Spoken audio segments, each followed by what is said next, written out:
Good morning, Daybreak Watchers. We're going to get going in about 30 seconds here.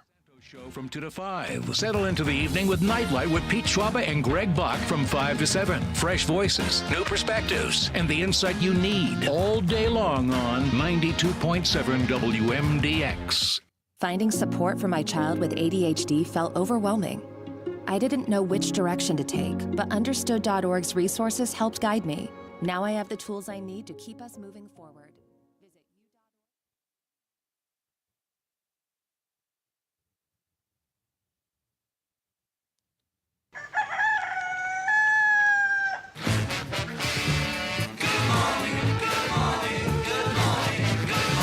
Good morning! Morning. Good morning.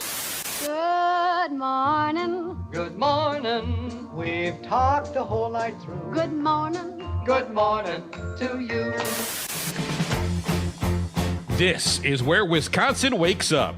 It's Daybreak with Brian Noonan and Jamie Martinson.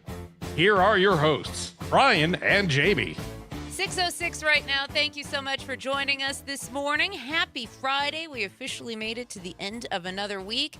And I always have to point that out because in this news cycle, it feels like every day is a win, doesn't it? My name is Jamie Martinson. I'm Brian Noonan. Good morning. Thanks for being here. Yeah, it does. It's an endless cycle, and there's no weekend because it doesn't stop. So it's just a constant barrage of just stupidity at some point and head-shaking incredulousness. But it is Friday. It's the final day of our Break into Spring multi-state text-to-win contest. So we're going to give you a word after 7. We are going to play Song Strikeout at 7:50 to give you a chance to go see the Brewers take on the Yankees. So good things happening on Friday, at least for the next 3 hours. That's good, I guess. We'll try to be entertaining and uplifting. That's what we'll do. Yeah, sure. Those are the two goals. Yesterday was opening day. I want to just say something to all the Brewers fans. You're welcome. Now, I told you yesterday that I didn't expect the Sox to win. However, I did ask that they not embarrass themselves. They started out like they weren't going to embarrass themselves. That was the first pitch home run in team history. It was the first pitch leadoff home run, and then, boy, it all crumbled. And they showed themselves. But so you're welcome. I'm glad the Brewers fans had a great opening day, got to celebrate. Maybe a little boring at some point when it's 14-2. You're like, what else can we do? That's why if you're at AmFam, you go, take your picture by the big glove or the sausage figurines or get another old fashioned. But I hope you enjoyed that part. You roll out the barrel. You do all of that. Yeah, Parker, everything. I have to ask, were you a little nervous at the very beginning of that game? Because it was a little rocky there to start things out. It was. It had shades of Freddie Peralta to it, which is not exactly comforting because as good as Freddie was, man, he was the most frustrating pitcher to watch. Yeah. But after like the second inning, I was feeling all right. All right. And you settled into a good old-fashioned shellacking. Yeah. No, I do have to ask this question, though, because I saw this running around on social media yesterday. There was a story over at Wisconsin Public Radio where they literally asked Brewers fans, obviously, who were a little, jaded yesterday in their responses, being out at AmFam doing the tailgating, should opening day be a national holiday? I thought that was an interesting question. And I know people talk about this with sports all of the time, right? People want a holiday after the Super Bowl and all of that. But people have there's several ways of thinking. Obviously, there's some people who are like, it's baseball, whatever, it's a sport. If you like it, you like it. There's other people who talk about the rich history of baseball and tied to that Americana feeling that maybe it would make sense. I'm looking at your face right now. That's because stop. Not you, but stop with the silliness. It's a baseball game. First of all, every team doesn't play on opening day. There was a game the night before. It's a baseball game. Here's the problem. We as Americans are lazy. We really want extra days off. We want days off. And I don't blame us. Listen, after the day after the Super Bowl, there's been times I didn't want to get up and go to work because you're having a good time. But guess what? That's part of being an adult. You get up and you go to work, or you take a day off. Most places, and I know some people don't get days off, paid days off, Right. but some do. Or you call in sick, or you figure something out, or you just be responsible. But no, come on, that's. Listen, I'm going to sound very, oh my gosh, I'm going to have to cross to the enemy lines for a minute. Okay. How woke and snowflakey is that? We got to take off opening day because I want to go. First of all, most of us don't get opening day tickets. There's only so many tickets. So why do we need the day off? Just to lounge about? We don't have election day as a national holiday. No, and if we're going to get anything, we should start there, and then we can, move into other things, I guess. But and this is not sour grapes because my team got the holy hell kicked out of them yesterday. It's just, but come on, there's still places a couple states that don't give Martin Luther King Day off. So for opening day, please, what about people who don't like baseball? I'll be honest, you might have a better chance getting this administration to give you opening day off than you're going to have giving you Martin Luther King Day off. I mean, I'll be honest, you might have a better chance. Cindy from Appleton chiming in this morning on the text line, baseball part of the class warfare. Okay. I don't quite get where Cindy's going with that one, but okay, it's early. Well, people's thought processes are a little foggy when they first get up. I don't understand. I think baseball is, for everybody. Everybody can watch baseball. I think you don't really need too much to play it as a kid. I think baseball as a whole is probably one of the sports that I know not everybody's into it, but I think if you look at it as a whole, it's probably the sport that resonates with people the most simply because of that. And you look at all of the different history that's tied to baseball and moments when we've played it in really big moments of American history. I mean, it was played during the Civil War. We've had presidents who have ceremoniously thrown out first pitches. Heck, President John F. Kennedy even appointed a staff member undersecretary of baseball, right? So you do have a little bit more of that Americana, and you're right. It doesn't require as much equipment as other sports, so it makes it seem a little bit more affordable for a lot of people. But if you do want to chime into our conversation, unless your kid's in travel baseball. This is true. If you want to chime into the conversation this morning, easy to do. You can call or text us at 1-855-752-4842, 1-855-75-CIVIC. Now, whether you think baseball should be a national holiday or not, or at least opening day, hopefully everybody had a great time yesterday. And if you want to, share some of your opening day thoughts with us, we'd love to hear those this morning too. The pictures I saw coming out of AmFam, the parking lots were full of tailgaters. Everybody seemed to be having a good time. The sun was shining, so that was all nice. And now today the Brewers are off, as they always are on the day after, and then they'll go back to. Well, what happened, Parker? It's so you don't like this day off deal? Parker has a thing to say. Good.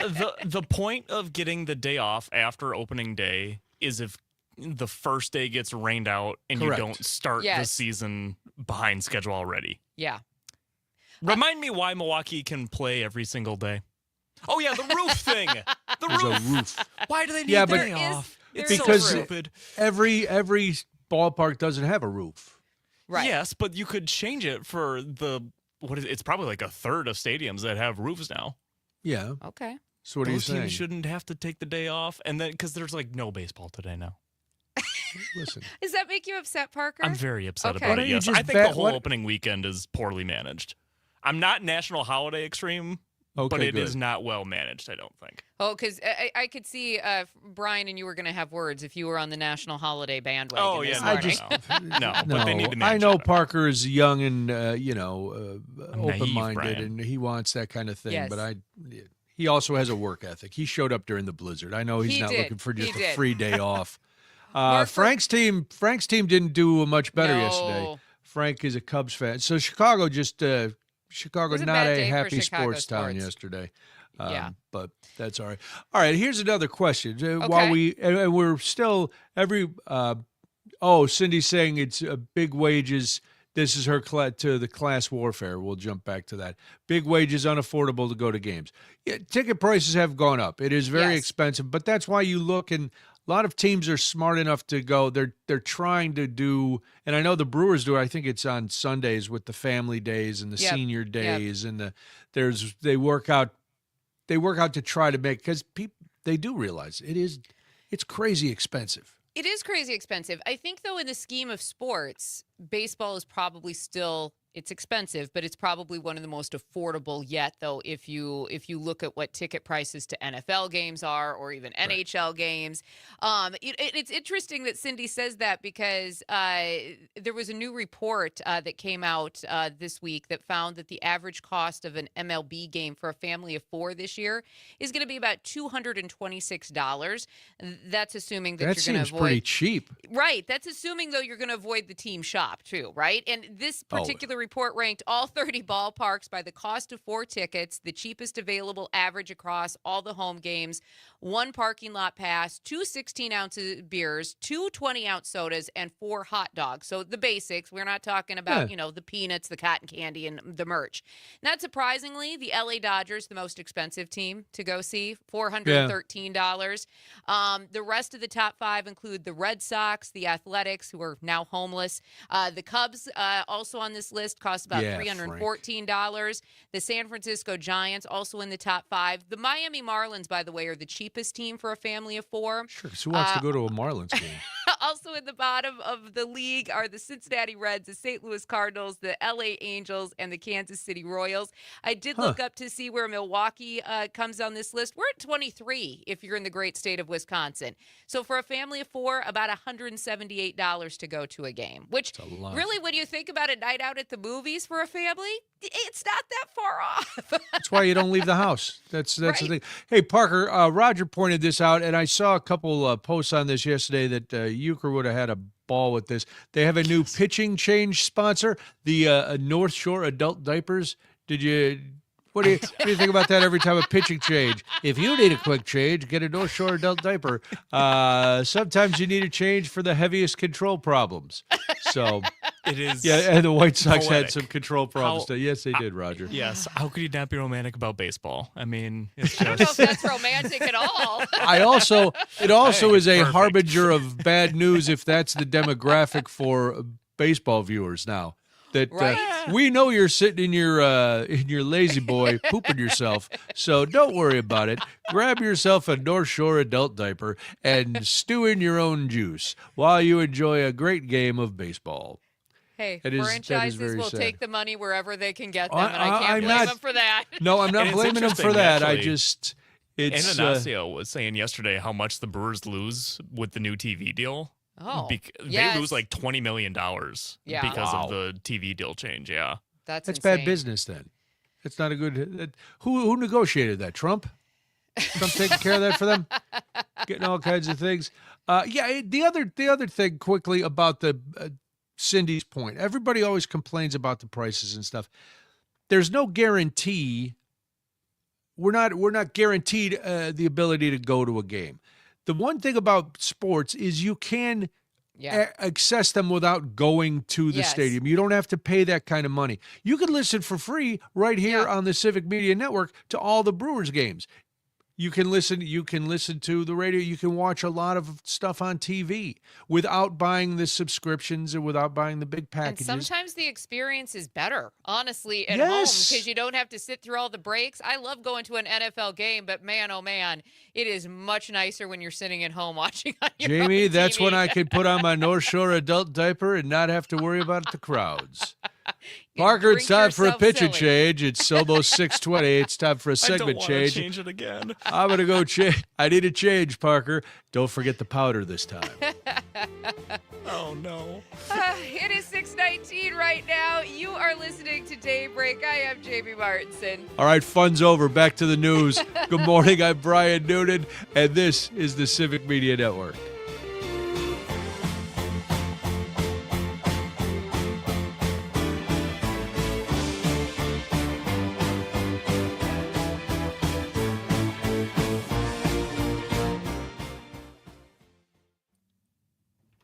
All right.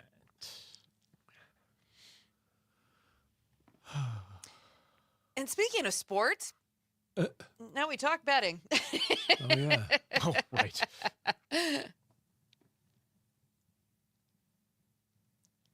Yeah. The some of the tribes are very much pushing the governor to sign this betting bill.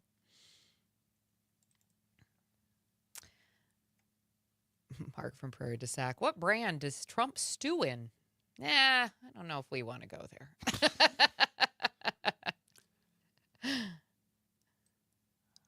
You think that's in the federal budget? I think at this stage it probably has to be. Would be my guess. Daniel over in YouTube says, Happy Friday. Hey, everyone. Good morning, Daniel. Morning, Daniel. Thank you for listening and watching today. Yes. Happy excuse Friday. me. Thank goodness. Well, I was like, ooh, it's Good Friday. I was already planning things up, but best laid plans, right? Right. It's,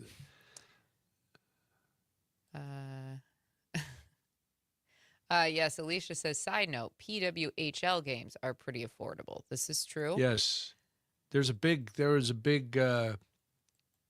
talk about that here because they couldn't play at the United Center because the March Madness is going on at the United Center. So they're up in Rosemont. Yeah. Roger from Stevens Point says, I also saw some comic relief when the pillow guy got served on live TV at CPAC. Yes, I saw that clip. Oh. He literally takes it after like 20 seconds of denying it and then throws it on the floor. What a brave man. Minor league game. I like going to minor league games for baseball. If you want minor league are affordable. fun. Yeah. And they do a lot of the same. If you like the elements of what you see at a major league game, Yeah. They have a lot of those same elements in between innings and Sometimes pitcher they have changes more. and- Yes. You really get you're closer. So you Right. We Yes. got a couple of seconds here. Stop with your tyrannical timing.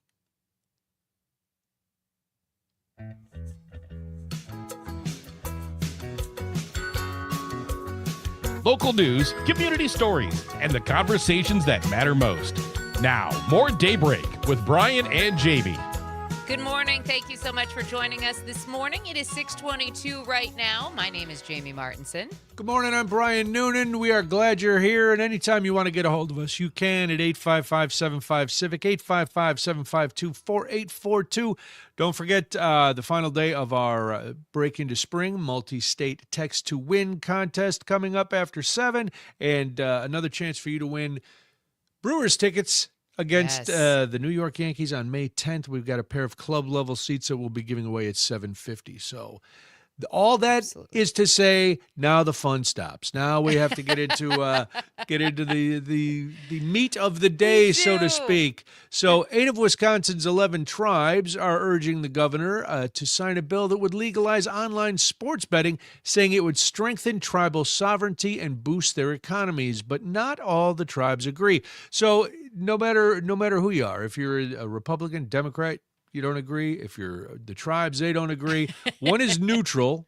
I don't know how you see I never understand neutrality in situations like this. You got to pick a side. But anyway, one is neutral. Others haven't taken a clear position, which is the key reason the governor is hesitating to move forward, which must infuriate the other 8 tribes going, seriously? You can't. Most likely, yes. I would agree. So- There's a little consternation there. Yeah, the bill would allow people to place bets on their phones anywhere in Wisconsin as long as the system processing the bet is located on tribal land. Right now, though, sports betting is only legal in person at tribal casinos, so this would expand access while still keeping control with the tribes. This bill has been very touchy throughout the state of Wisconsin, right? And let's be clear, public opinion mostly against this bill. About 64% of Wisconsin voters oppose any sort of online sports betting, and 34% support it. And this did pass the Assembly and the Senate with bipartisan support, but obviously it still has to have a signature from the governor if we want it to become law. And national betting companies companies like DraftKings and FanDuel oppose this plan because it limits their ability to operate in the state and obviously puts a lot more into the tribal hands. So I can imagine how the big corporations would be a little dismayed if this is a law that actually gets signed into books. But I mean, it really is about who is going to control gambling, I think, in this state, because right now the tribes have that authority. Right. The bill keeps the system in place, but it requires everything to still run through the tribal land, even if you're betting from your home, which is nowhere near tribal land, right? So I think that's going to be the important key to all of this as the governor makes his decision on whether or not this is law of Wisconsin land. And I wonder if the 64% who oppose the bill are opposed to it because they don't want online gambling in general, or they Right. don't want the tribal control of online gambling. They want to use DraftKings or FanDuel or one of the other big sport things. Now, you've mentioned a number of times, so I'm not talking out of school, that your sons do online gambling. Yeah. Do they use one of the Prop big bets. companies? They use the prop bet companies. I don't know which one they use, but it is online. And they don't do the DraftKings, the FanDuel, anything like that. My 22-year-old is very much into the analytics of it all, Okay. especially when it comes to baseball. That's where he usually flourishes every season because baseball is all about the analytics, All right? about So the he's numbers. so he's able to look at that and then place those prop bets on what he thinks is going to happen. And that's usually when he makes the most money every year. So as you can imagine, he was very excited for baseball season to start yesterday. Yes. So now, would those companies also be limited? I would imagine, right? The prop And bet companies? I would assume that if we're talking about how betting is going to work or if it's just going to be betting in general, I haven't, I'll be honest, I haven't seen the full language of this bill Yeah, since it it's passed very- the it's- Senate yet. Yeah. It's kind of confusing, but I'm wondering if you listen, jump in, tell me why would you, if you're part of that 64% or if you're part of the 34% that is supporting this, 855-75-CIVIC, 855-752-4842. And the reason I know the basics of it, but I don't gamble. I don't bet. Right. So I figure my big bet is getting out of bed every day. And, And sometimes I'm lucky to make that So- one happen, honestly. yeah, sometimes it's a push. It's like, no, we're going to just Third we'll go with alarm, that. okay. Now we're pushing it a little bit. I think what is also interesting about this is the fact that not all of the tribal leaders are agreeing on this, and that's actually a really big deal because Yes. Governor Evers has made it very clear that he wants full tribal support before he signs something like this into law. And right now, obviously it's not there. You mentioned one's neutral, a couple are still trying to decide. So until he has full tribal support, I don't know if the governor is going to move on this. I'm not sure he vetoes it either, but that might be one that just potentially sits on his desk until he is able to have more conversations or the tribal leaders are able to. And that's got to be something with the cut and the who's going to staff it, just the logistics of it, and then it always comes back with everything. It always comes back to the money. So how it's going to get divvied up amongst the tribes and things like that, we'll see. It's going to be interesting. There's almost that vibe that Wisconsin wants to stay pure. We're not going to legalize cannabis. We're not going to legalize online betting. We're going to drink till we pass out every day. But then the other sins we don't want any can't do part that. of those. Yeah, we don't want any that's part of those. No. that's for the lower class states. We don't do that here. We'll just continue to be all of the drunkest counties on all of those surveys right. every So- single year, and it's fine. We'll ignore that part of what happens. Well, but no, that's because you're winning those. this is true. If you're true. winning in something, you keep it. If you're like, I don't know, are we gonna sell the most cannabis? That doesn't make sense. If we're going to excel at something, we're going to really excel at it Right. this date. And online betting's still on the fence. We don't know if we're going to excel at that yet. So, it is 6:29 right now. Happy Friday. You are listening to Daybreak. My name is Jamie Martinson. And when we come back, Anthropic back in the news, and the Pentagon and the federal judges, they're all involved in this. We'll tell you what it is. I'm Brian Noonan, and this is the Civic Media Network.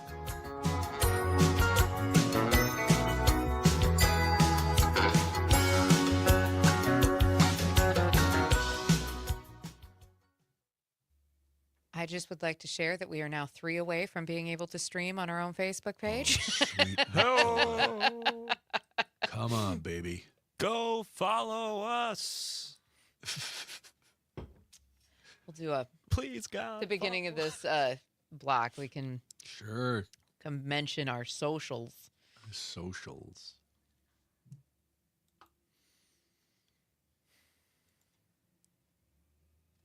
Parker, I know this is going to sound old manish, but life was simpler when there was no social media. Really was. Brian, Yeah. of course it was simpler without social media. All right. Listen, I don't know. Maybe you're a social media maven. No. You can't imagine a life without social media. I kind of can't stand social media, but Good. Social media is I'm addicted to it. So Awful. that's my problem. Yeah. That is the problem. It's those Yes. algorithms. That's Did what we it ever is. talk about that YouTube and We did put it in Meta? headlines, yeah. we Yeah. did? Okay, I couldn't remember Yeah. if we touched on it or not. I thought it was in there somewhere.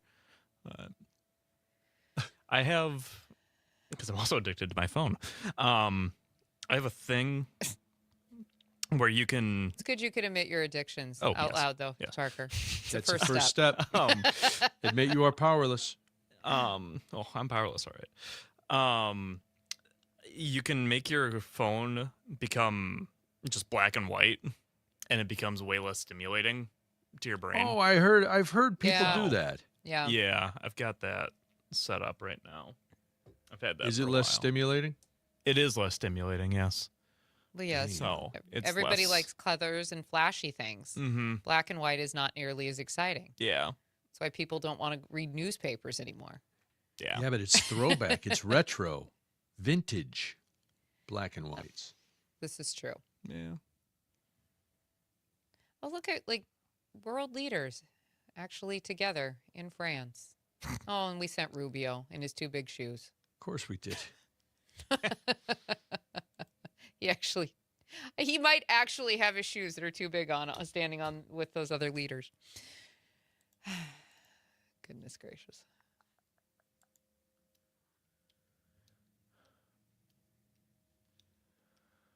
Mark and Prairie to Sack. I'm surprised Trump isn't demanding his cut of the tribal gaming money. Hang on. There's still time, Mark. Yeah, There's still time. Yeah. It's early on. No, Wait he till has he to. gets- He's going to get that tribal money so he can sign it. Wait till he gets wind that that's actually something he can do. Like right now, we might not even know how it works. I don't think there's enough. I don't think there's enough money in tribal gaming. He's getting Probably not. his grift is grift is big. Did you see all the money they took out of the treasury yesterday to put in the peace alliance, whatever, the Legion of Yep. Doom? Whatever the Yep. hell they're calling it. Board of peace. Yeah, but we're not. Nobody. But there's no peace right now. We're at war. I don't know if people have not a realized war. this. Not a war. Short-term excursion. AP is now calling Israel's thing an invasion. Yeah. So they've changed their language. Invasion of who? Gaza or Palestine or Iran? The or latest Lebanon? stuff. Yes. Lebanon. All of them. All Cool. of it. Yeah. No, it's It's pretty It's ridiculous. every day it just gets worse. Every day. There was actually an article that I saw come up. It was an opinion piece in one of the major newspapers. I can't remember which one it was because it hit me. And it was actually a Republican who wrote the piece, and I'd have to go back and try to find it, where it literally said, "Is it time for the 25th Amendment?" And I was like, ooh, yikes. It's been that time for a while. In my opinion. Right? No, agreed. There's and you know, once he posted that Robert Mueller thing, that should have been. But there's how many since 2016, how many moments have there been where you go, this has to be it, right? Right. This has to And be the there's- one. From the grab him by the, Yep. to Which making should fun have of derailed the entire election. making fun of the reporter. We got 10 seconds here.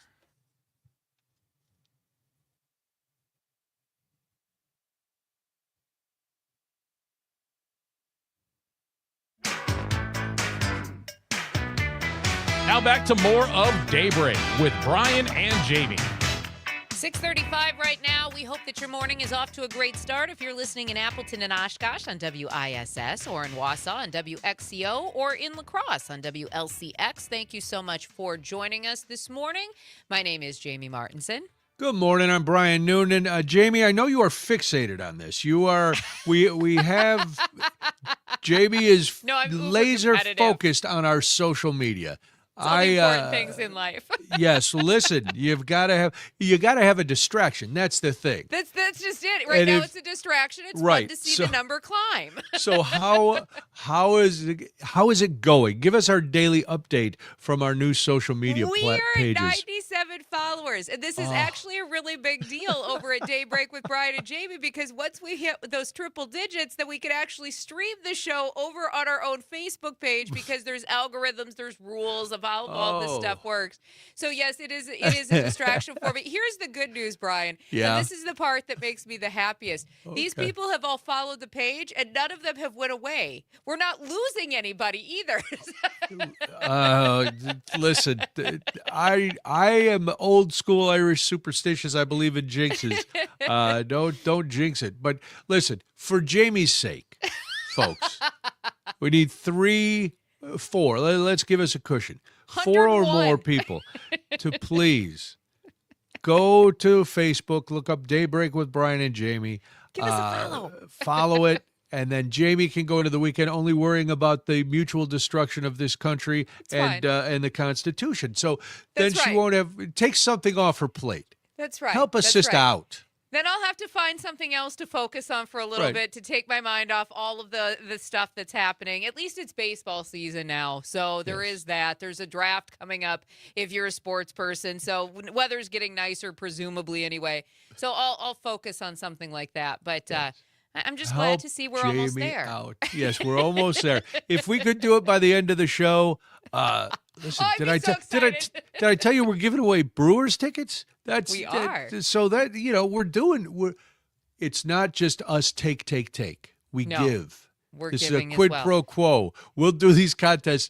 4 people got to go like that page. Well, More we're giving can, away but $200 in cash today with our final That's day true. of the multi-state text-to-win contest. So get your app ready. We're just under a half hour before you get your final word from us for the day. And then, of course, we'll give away those Brewers tickets, as you said, at 7:50 this morning. So be is ready it to play. obvious we're trying to avoid any sort of news right now? Yes, yes, gonna- because nobody wants to talk about this actual news cycle. Nah, we do. This is a story we've been following for Yeah. weeks, because if you remember the Anthropic story, and I'll boil it down really quick for you. Anthropic does AI. They are an AI company. They had a couple programs, and the Pentagon wanted to use it in ways that Anthropic was not comfortable with, for mass surveillance and things like that. They wanted to take it over, and they threatened Anthropic that said, if you don't let us use it the way we want, we're going to put you basically on the no-fly list, labeling you a supply chain risk. And Anthropic went, well, do your best. And so Pistol Pete and the Department of Defense decided they would put them on the supply chain risk, which not only cancels their contract, which was, I think, around $20 million. It was a lot of money. Yeah. And then it kind of kills their business, because it puts them on this list where they can't get any other government Yep. contracts. Well, Anthropic was not happy about that, as you can imagine. So they took the government to court, and yesterday a federal judge ruled in favor of Anthropic, temporarily blocking the federal government from labeling the company a national security or supply chain risk. The ruling also blocks a directive from Donald Trump that ordered federal agencies to stop using Anthropic's AI chatbot Claude. The judge said the government's actions appeared arbitrary and punitive. Yeah, but that's on their business card. Pistol Pete Heck says, arbitrary and punitive. Nice to meet you. Suggested that they were not based on clear evidence, but instead looked like retaliation. wow. Yes.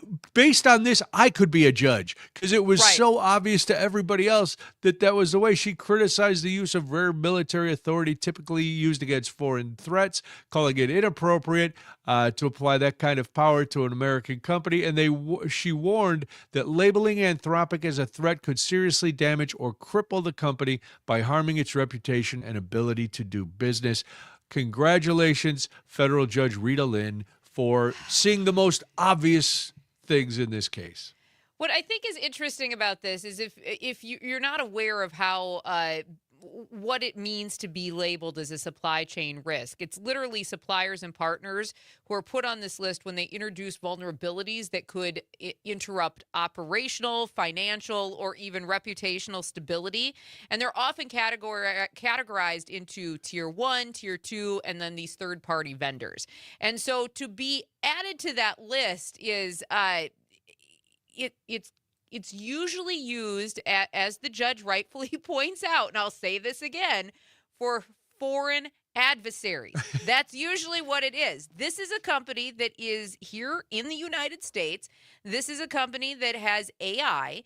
This is a company who his CEO, the CEO of this company, worked for OpenAI for a while, started his own company, and just chose to not give in to the whims of this administration. And now they are apparently, or were until Rita Lynn stepped in, some sort of foreign adversary doing nefarious things to the country. Well, look at how the administration treats citizens. They view everyone as an adversary. If you don't toe the line, if you don't do exactly what they say and capitulate to their demands, you are an adversary. And so it doesn't surprise me that OpenAI would fall on their list. But it is wrong. They're not. They're just all they did. We talked yesterday about ethical companies. All Anthropic did was try to operate in a more ethical way, saying we don't know the limitations or the limits of what we've created yet. We don't want it used for this because we don't know how it will go. So you can use our stuff. We'll sell it to you, but you're not getting all the different things. I think it also says a lot about a company who sat in these high-level meetings with people in the Pentagon and were absolutely not comfortable with the way this Pentagon, this Department of Defense, wanted to use the technology. And so to me, I think that actually says a lot about where we are and what those meetings entailed and what this particular government wants to use these particular tools for. My favorite part of this ruling, this is my favorite part of the ruling, for so many reasons, because Rita Lynn suggested that the Pentagon, I don't know, could just simply stop using the company's products instead of taking these actions, which I thought was hilarious because, okay, here's a judge. Find a different vendor. Why do we need a judge to point this out to us? Because that's not enough, Jamie. It's not enough to just say, all right, well, we're not going to use you anymore. We're not going to renew your contract. That doesn't make the public spectacle. That doesn't show how dare you question the authority of this administration. That doesn't show their power. You know, if Anthropic can get away with this and actually say no to us, and all we do is not use them, other people will say no to us. So we will crack down on any dissent, whether it's from a company, whether it's from citizens, whether it's from whoever or wherever. We have to show that we're the boss. But now Microsoft is backing up Anthropic. Other tech companies are doing it, former military leaders. Everybody is agreeing with Anthropic, which doesn't surprise me because the half-baked schemes that come out of this administration are hard to back. Yes, no, absolutely. And what I think is also important to remember, if you're paying attention to the use of technology and the government's role in it, this ruling is not permanent, and it is delayed briefly while the case continues through the courts. The decision does not require the Pentagon right now to use Anthropic's technology and allows the government to switch to other AI providers. As we just mentioned, the judge so rightly pointed out, just switch products. Why does it have to be Anthropic? Right. Right. If Tide doesn't work for you get all. That's you go get a different product. Right. It's just kind of how it works. But I think the bigger question as we watch this is is the federal government trying to get access to that technology, and for what reason? And that's what my mind keeps going to. We don't know the capabilities of what AI can do. Obviously, the CEO of this company, of Anthropic, also doesn't know the full capabilities Right. of what AI can do.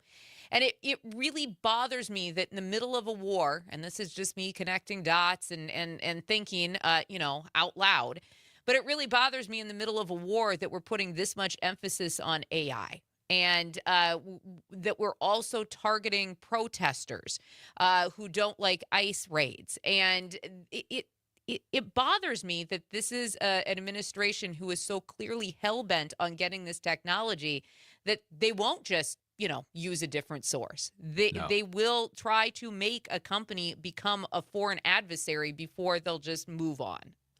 Lynn texting in from Golden Valley. She's listening on, I think, CFW. Is that? Yeah, Yep. Eau Claire. Yep. WCFW, Eau Claire. Very nice. She says, okay, you guys are just not war fighters. Buff it up. Yeah, I am not a war fighter. No, I'm I don't not. have the stomach for it. I don't. Now, if you're calling people military members, I would say, oh, yes, that's honorable. But Always support the military. Calling them war fighters, stop it, Pete. Pete. Anyway, yeah, that's. But he's your got a point. nifty Your pocket point is square. made. There's got to be and it's crisp, and his hair. He's like a werewolf in London because his hair is perfect. That's the only good thing I could say about Pete Hegseth. Nice hair. And when you're a haircut instead of a full man, that's not good in any circumstance, let alone running the Department of Defense. Yes. So I like this, and there is this question, the one you mentioned about the government just taking over, but it's also can companies say we will sell you our product, but you can only use this much of it. You're not getting everything because we don't know what this can do yet. Maybe once we find out, or maybe once you see, this is the tricky part, because you can't, as a company, you go, tell me what you're going to use this for. And maybe there's different parts with contracts with the government and this and that. But, we go into a store, they sell us stuff, they don't know what we're using it for. I buy a lot of rope and zip ties and a shovel and some lye. You don't know what I'm using it for, right, Parker? I'm just buying things for my garden, allegedly. I'm sure, yeah. Seems like an episode of Criminal Minds or SVU, Well, but we I like there. people. I want people to start thinking in the morning, like, who is There this we go. guy? What's going There we on? go. We think we have a gauge on him, and then we don't. But can these companies say you can't use it for this? Yeah. Or once you enter into a contract, once you sell it to someone, can they do whatever they want with it? Yeah. And I think in this particular case, if the government thought that they were going to just shut down Anthropic and make them go away and make them capitulate to whatever they want, that's not the case, because the public response has also been very telling. After Yes. the Pentagon tried to blacklist them, Anthropic didn't actually fall apart. In fact, Claude, which is their AI product, it surged in popularity, becoming the #1 AI app in more than 20 countries, and it has seen over 1 million new users signing up every day since the beginning of March, when this So all my started. buddy swears by it. He says it's better than, and he does a lot of AI.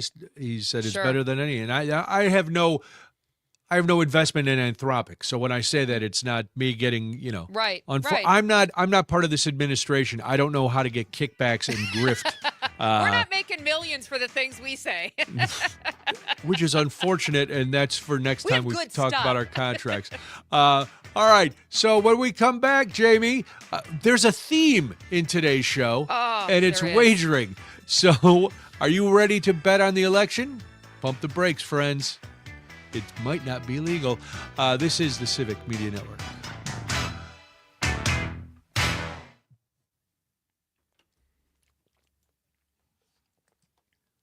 Oh. Kind of small. Yeah, they really overestimate how powerful they are. I mean, they get away with way too much, but sometime at some point we're going to start standing up. If you can find that article you were talking about, I'd just like to read it. Yeah, I'll have to try. I'll do some digging. It's not, if you can't, you can't, but no, it's going to be November can't come soon enough. No, it can't. And what I think is interesting too is the ego and the fragileness of the ego is always very telling, because I think that's part of the reason why Trump gets to a podium and constantly says people love him, because he knows. I mean, when you have that many people across the country, the world saying, okay, because this administration won't use this one product, millions of people are signing up. That's not just the United States saying you are really horrible. That is all over the world. And I think that is part of why he always says he's so popular, because he has to pump himself up in some degree. Because at the end of the day, he's either completely delusional, which, yes, he probably is, or he really does understand how unpopular he is, and that still makes him just go mad. Yeah, but I don't think he does. I think he's so delusional. Yeah. You watch those cabinet meetings, and they all kiss his ass for the first 20 minutes. I think first administration, he probably just knew he was vastly unpopular, and I think over the course of time through Biden's, I think it's become more delusion than anything. I think during the first administration, I think he probably knew how unpopular he was, even though he didn't want to be, because he wanted to be as popular as Barack Obama. But he was not, and I think he understood that. But I really think time and age have caught up with this president, as it does to all of us. Well, and it's the acquiescence of everyone around him. And he's a dupe too. He's being used by some other people, and he's weak enough of mind to believe all the smoke they blow up his backside, and so he thinks he's in charge. He's not. It's terrifying, and I'm eager to see what will happen, because I do think there's going to be a massive switch in the legislature in November. Yeah. If this time another impeachment would actually lead to something, will it lead to removal? And then what happens? Would the Republicans finally feel like if the Democrats are in charge, you'd get a couple to jump ship, right? Well, they already blame the Democrats for everything anyway. Right? Couple seconds. So removing the dear leader would be, fine.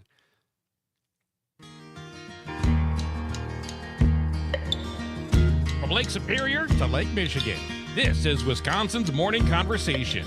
Daybreak with Brian and Jamie. It's 6:52 right now. Thank you so much for joining us this morning on the Civic Media Network. Happy Friday. We are looking for a cooler day than yesterday, and then a big warm up towards the end of the weekend. I don't know. We're in that weird yo-yo time of year where Mother Nature she gives us whiplash, doesn't really know what the weather should be. Don't put away the winter coats, but don't get the shorts out yet. Today it is fine to do whatever. Sometimes you wear them in conjunction, but at least we're going to see some sunshine, and that's the important part. My name is Jamie Martin. Hi, I'm Brian Noonan. Thanks for being with us. If you want to jump in, 855-75-CIVIC, 855-752-4842. Don't forget, get your Civic Media app ready, because after this 7 o'clock news, we are going to give you the brand new word, the final word for our part of the Break into Spring multi-state text-to-win giveaway. That'll be good, but you have one more day. Today, the word will change throughout the day. Be sure you're listening all day. You can enter as many times as you want, but you got to have the app, so get that ready. And after the 7 o'clock news, we'll hit you up with our final word. And it's so exciting. Then in about 1 hour, if you want to go check out the Milwaukee Brewers, we're going to give you a chance to win a pair of tickets for the Yankees game on May 10th, club level seating.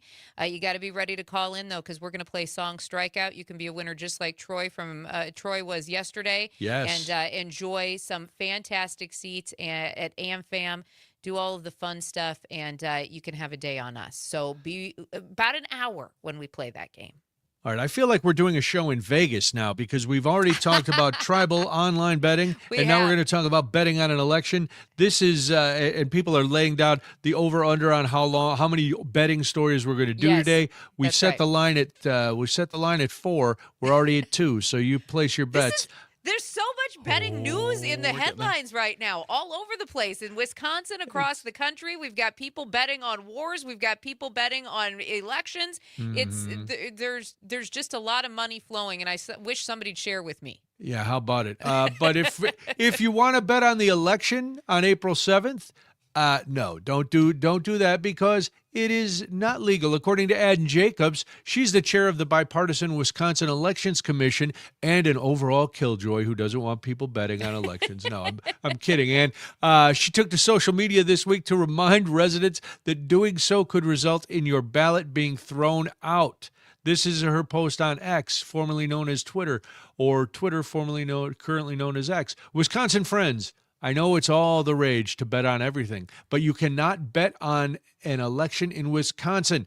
Your ballot can be challenged and thrown out. So go vote and save your dollars for playing euchre with your uncle. End quote. But what if your uncle cheats and you don't want to play with your uncle? This is true. Bob's we'll your find a friend uncle. who doesn't cheat because we don't need any cheaters. Who are these people betting on a Supreme Court election? The same people who placed bets right before we bombed Venezuela, right before we started in Iran. You think my obsession with Facebook followers is too much? Like what are we doing here? This is. I don't understand this is people just looking for action, you know. I And I suppose. love when I say this, it's only because I love the way the term sounds. Degenerate gamblers. Because if you need action that bad, you're like, oh man, is it going to be Lazar? Is it going to be Taylor? Who's it going to be? I better take a sawbuck, Parker. I'm going to lay a sawbuck down on one of these candidates. I just don't understand the people who are fascinated enough by state politics to start Well, you placing are. bets. You're huge. I wouldn't place bets. You're not gonna bet? I'm not going to bet. I'm going to pay attention because I think it matters to the All overall right. state of, I don't know, community, humanity, I guess. Sure, at but this it could point. matter to your pocketbook just But as much. I'm not going to place bets on it anyway. I will never right. understand, never ever understand this. Jacobs actually cites a state law though that pertains to elections, and it says that quote, no person shall be allowed to vote in any election in which the person has made or become interested directly or indirectly in any bet or wager depending upon the result of the election. Of course, we know that early voting kicked off earlier this week for the April 7th spring election. At the top of the ballot is that contested race for the Supreme Court. And more than 70 school districts, I think this is the big one, more than 70 school districts across the state will also have referendum questions on the respective ballots. So I don't know if I'm going to bet on the Supreme Court. I'm giving 3-1 on the Dane County referendums. But I was going to say, I guess I'd be paying attention to those referendums because then you're just gambling with Oh your yeah, that's property the prop taxes. bets. That's it. I got a whole Parker. If you're looking for those, I got some. Well, we'll meet out in the back. I have my little notebook, and I'll give you an old cell number, a burner number. I'll see you and next can to the place your dumpster. bets. That'll be great. Is this That's where I just do a all my way, though, business. if we're betting on things like state Supreme Court races, is this just another way to influence the overall result so people can get what they want? Is that where we're truly at in this country? Probably people can go on and go, well, what's the line? What's the line on the Supreme Court? Oh wow. This isn't the Either Super Bowl. Lazar or Taylor is favored. Who do we go for? Well, I don't know who to vote for. Well, Vegas has Lazar way ahead. Oh, I better vote for her then. Is that really going to change people's minds?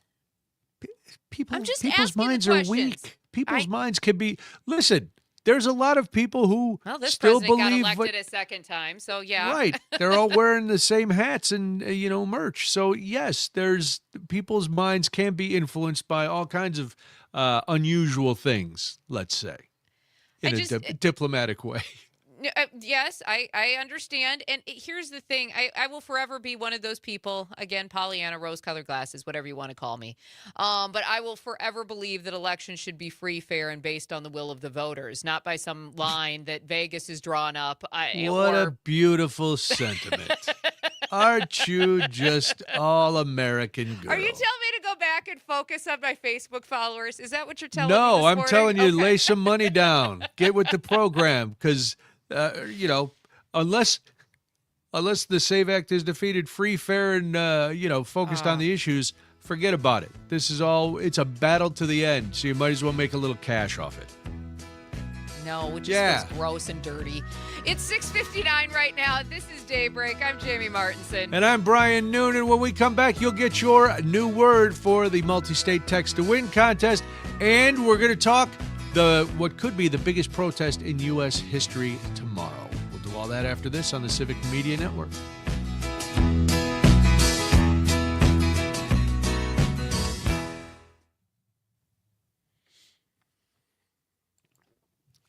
I figured you'd play the gambler. That is Kenny Rogers, the game. I know that was Kenny Rogers, but was that the gambler? Yeah. Was it like the no lyrics? It was the no lyrics version, so it's yeah. always weirder. All right. Yeah. Yeah, I didn't get, because I was like, I knew it was Kenny Rogers, but I'm like, is that Coward of the County? Who is it? Is it Jolene? Oh, no, that's Jolene Dolly Parton. That's Dolly Parton. That's Dolly Parton. You know what's, oh gosh, I'm going to sound so nerdy when I say this, but I was so excited. On my Spotify playlist the other day, I just put it on shuffle, right? Yeah. Okay. And Islands in the Stream came up. It was the duet of Dolly Parton and Kenny Rogers, and I was so excited. I was like, ooh, I love this song. It's such a good song. It made me very happy.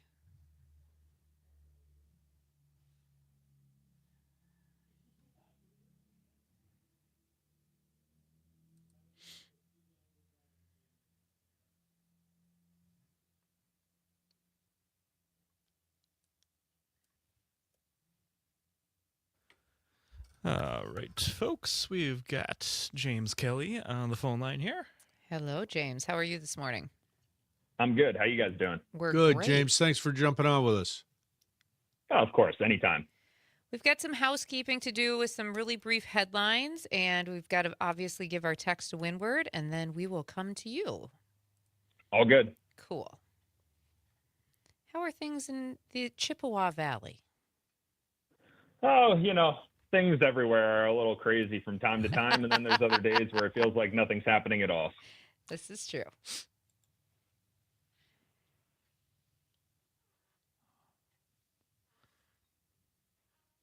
Oh, Jamie, Yes? did you see Tony's comment? Yay, we have 101 followers!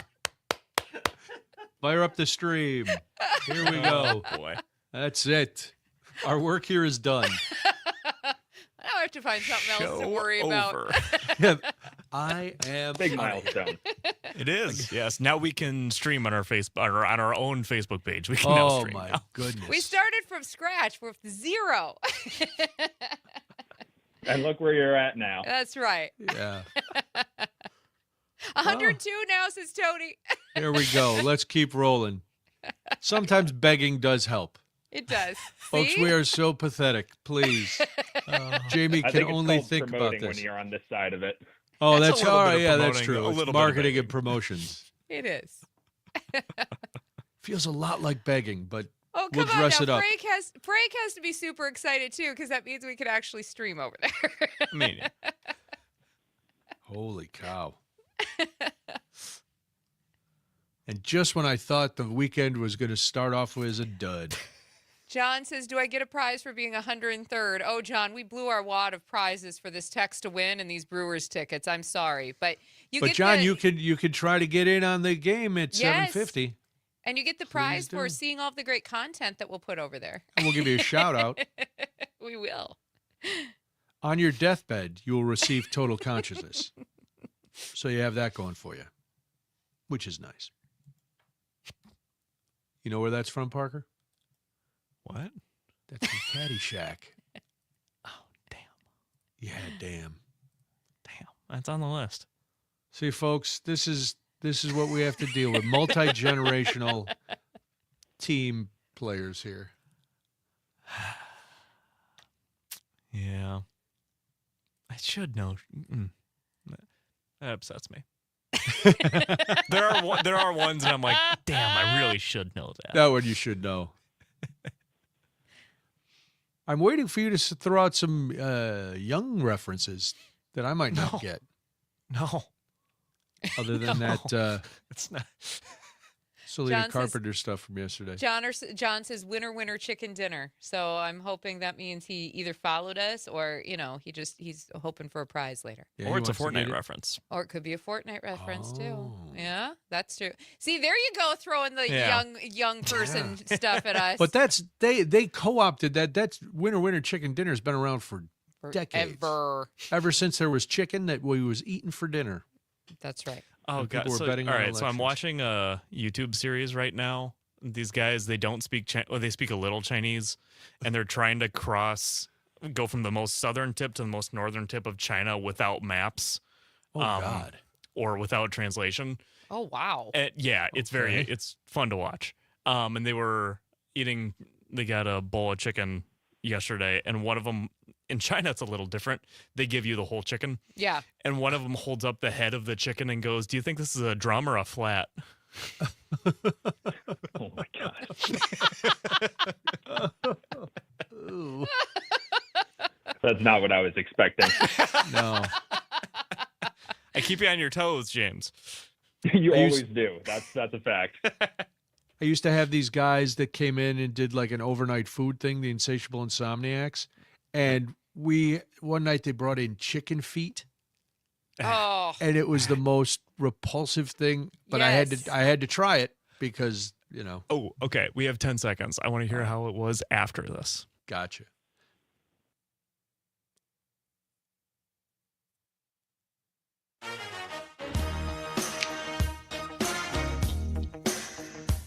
All facts, no fiction. It's Daybreak with Brian and Jamie. 7:06 right now. Thank you so much for joining us this morning. We always appreciate it. My name is Jamie Martinson. And good morning, I'm Brian Noonan, and it is time, Jamie, the final day Yes. of the Break Into Spring Multi-State Text to Win contest. Your chance to win $200 today and to be qualified for the grand prize. Oh my goodness, the big mattress package from Verlo. You get a queen mattress, you get the sheets, you get the mattress protector, you get those active dough pillows, which again have nothing to do with sourdough bread. They are, do it's not. a combination of things, but you get all of that. It's an almost $1,400 value, but you can't just call in. That'd be Nope. cheating. You can't just text in the regular number. You got to use your Civic Media app. And then what do, Jamie? Because we told Then- them to have their apps. Yes, then you got to text us this word once you get your app already. The word today, or for this hour, I should say, is shine. SHINE. Shine is your word this hour. Again, SHINE. That is the word you need to text us before 8 o'clock so you can qualify for that cash prize as well as that brand new mattress set. Oh, we've already got the text rolling Here in we this go. morning. One more time, shine, SHINE. We'll give that to you a couple more times this hour so that you can qualify as well. But Good luck. our attention turns to the headlines Yes. this morning. We're going to talk in just a couple minutes to James Kelly, our reporter from the Chippewa Valley, about what's going on tomorrow. But let's take a look. First, in Iran, President Trump said that it's up to Iranian leaders to convince him to halt the war, saying he doesn't care about making a deal and that the U.S. has additional targets to, quote, hit before we leave, end quote. Also, Israel's military said early this morning that it had conducted a wave of strikes in the heart of Tehran after U.S. President Donald Trump again extended that self-imposed deadline for Tehran to reopen the Strait of Hormuz. Trump says talks to end the war are going very well, but Iran continues to publicly insist it is not negotiating with the White House. Now, that came just after he said he doesn't care about making a deal, but the talks are going very well. Iran's stranglehold on shipping through the Strait of Hormuz has caused growing concerns of a global energy crisis and appears to be part of a strategy to get the U.S. to back down by roiling up the world economy. A Gulf Arab bloc said on Thursday that Iran is now exacting tolls from ships to ensure their safe passage through the waterway. So that is those are a few headlines from Iran. Let's turn our focus a little closer to home, Parker, because there is some stuff you need to know. It's a wake-up call in more ways than one. Time for some you need to know. I love that open. All right, It makes me very happy. This is good news. I can't believe it, but it is good news. The Senate earlier this morning approved Homeland Security funds to pay TSA agents and most other agencies, but not the immigration enforcement operations at the heart of the budget impasse that has jammed airports, disrupted travel, and imposed financial hardships on workers. The deal, which the Senate approved unanimously without a roll call, now goes to the House, which is expected to consider it Friday. They better consider it fast because they leave for their 2-week break now. John Thune, the Senate Majority Leader, said we can get at least a lot of the government opened up again, and we'll go from there. Obviously, we still have some work to do. The deal didn't include any of the restraints that Democrats have demanded as they sought to rein in the mass deportation agenda of this administration. Chuck Schumer, not in an angry word or strongly worded letter, but actually came out and said the outcome could have been reached weeks ago. He vowed that his party would continue fighting to ensure Trump's rogue immigration operation does not get more funding without serious reform. So at least on what would have been another missed payday, TSA agents are going to get their pay, and so will FEMA, and so will the Coast Guard. Everybody will get funded. Yes, absolutely. And those are things that we can celebrate this morning. In other stuff you need to know, Iran and the United States appeared at an impasse yesterday, hardening their positions over ceasefire talks and setting the stage for another potential escalation in the Middle East war as thousands more U.S. troops neared the region. President Trump extended his deadline for Iran to open the Strait of Hormuz to April 6th, and Tehran tightened its grip on the crucial strait while Israel poured more troops into southern Lebanon to fight the Iran-backed militant group Hezbollah. The U.S. has offered shifting objectives, including ensuring Iran's missiles and nuclear programs are no longer a threat and ending Tehran's support for armed groups in the region. Washington, at one point, also pushed for the overthrow of Iran's theocracy. Iran continues to fire missiles, and there is no sign of an uprising against the government. Iran has been blocking ships from the strait that it perceives as linked to the U.S. and Israeli war effort, while letting through a trickle of others. Trump said during a cabinet meeting yesterday that Iran is allowing some oil tankers through as a sign of good faith for the talks. And a little closer to home, as part of budget cuts at Milwaukee Public Schools, 201 employees received letters this week informing them that their jobs will end after this school year. That according to MPS, who shared the news on March 25th. Layoffs are expected as part of Superintendent Brenda Caselius's plan to reduce about 260 jobs, which was approved by the Milwaukee School Board on March 9th. Many of those jobs are already vacant, and a small number of employees in the targeted positions decided to retire. That means 201 of those employees got notices about their jobs ending. Most heavily, the cuts include 59 assistant principals and 9 deans. So not a good day if you are an MPS employee. But tomorrow is going to be quite the day. Tomorrow is the big No Kings rally. It's the third No Kings march of the year, of this last year. Well, organizers are saying that this could be the biggest protest march in U.S. history. There are more than 3,100 events scheduled nationwide. There are more than 75 protest marches and rallies planned throughout Wisconsin. And we want to know from you, if you're going, where are you going to go? If you're planning on going, have you made signs? What's your plan for the No Kings protests tomorrow? And if you need to know where a protest is, we can help you with that too. 855-75-CIVIC. But we want to go up to the Chippewa Valley to James Kelly. He is our reporter for WCFW and WSCM in the Eau Claire and Chippewa Valley area, Chippewa Falls Valley, Chippewa Falls region. There we go. It's the Chippewa Valley. James, save me from talking over myself and becoming a rambling idiot. What's the outlook for No Kings in your area? Yeah, it's Chippewa something or other. Chippewa. I always think Chippewa Valley because I think Line and Kugels. Chippewa County, Chippewa Falls, we got so many. And we will have a No Kings protest in Chippewa Falls, downtown Chippewa Falls as well. But the big one's going to be taking place in Eau Claire starting at 10 a.m., going out of Owen Park. You mentioned this could be one of the larger protests we've ever seen across the country. That is certainly a possibility here. The last time we did this No Kings protest here in Eau Claire, about 6,000 people were in attendance. That's about triple what it was the first time around at about 2,000. And this time they added a new march route. So I would assume that means they're expecting even more this year. James, are you hearing anything from the organizers about how they're preparing for maybe even more people? Are you expecting any sort of upgrade in security from the local police enforcement?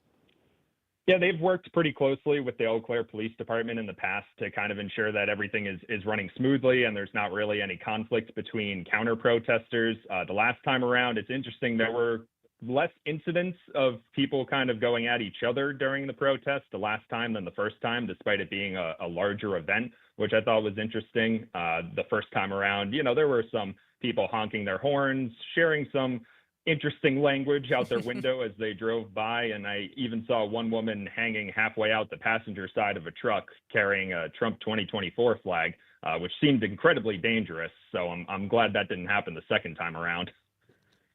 Yeah, that's that kind of thinking. Anyway, I don't want to upset anybody in the Eau Claire area. So they're expecting another big crowd. Do you think because we've heard reports from that area about some ICE activity up there, is that driving more people, you think, to take to the streets tomorrow? I think it will. I think over the first two protests, we've kind of seen maybe one major theme stick out of what everybody's signs are saying and what everyone's saying about what kind of drove them out here. The first time around, it was immigration. The second time, healthcare and tariffs. And with the recent ICE enforcement action that took place in Altoona here a few weeks ago, I would assume that there's going to be a few people in attendance who are not so happy about that and want to make their voices heard and want their signs to reflect that. There will be a lot of signs and costumes and everything tomorrow. We're talking with James Kelly. He's Civic Media's reporter for WCFW and at WSCM in the Eau Claire, Chippewa Falls region. You mentioned that Altoona event that took place a few weeks ago. How has the community responded to that event, James?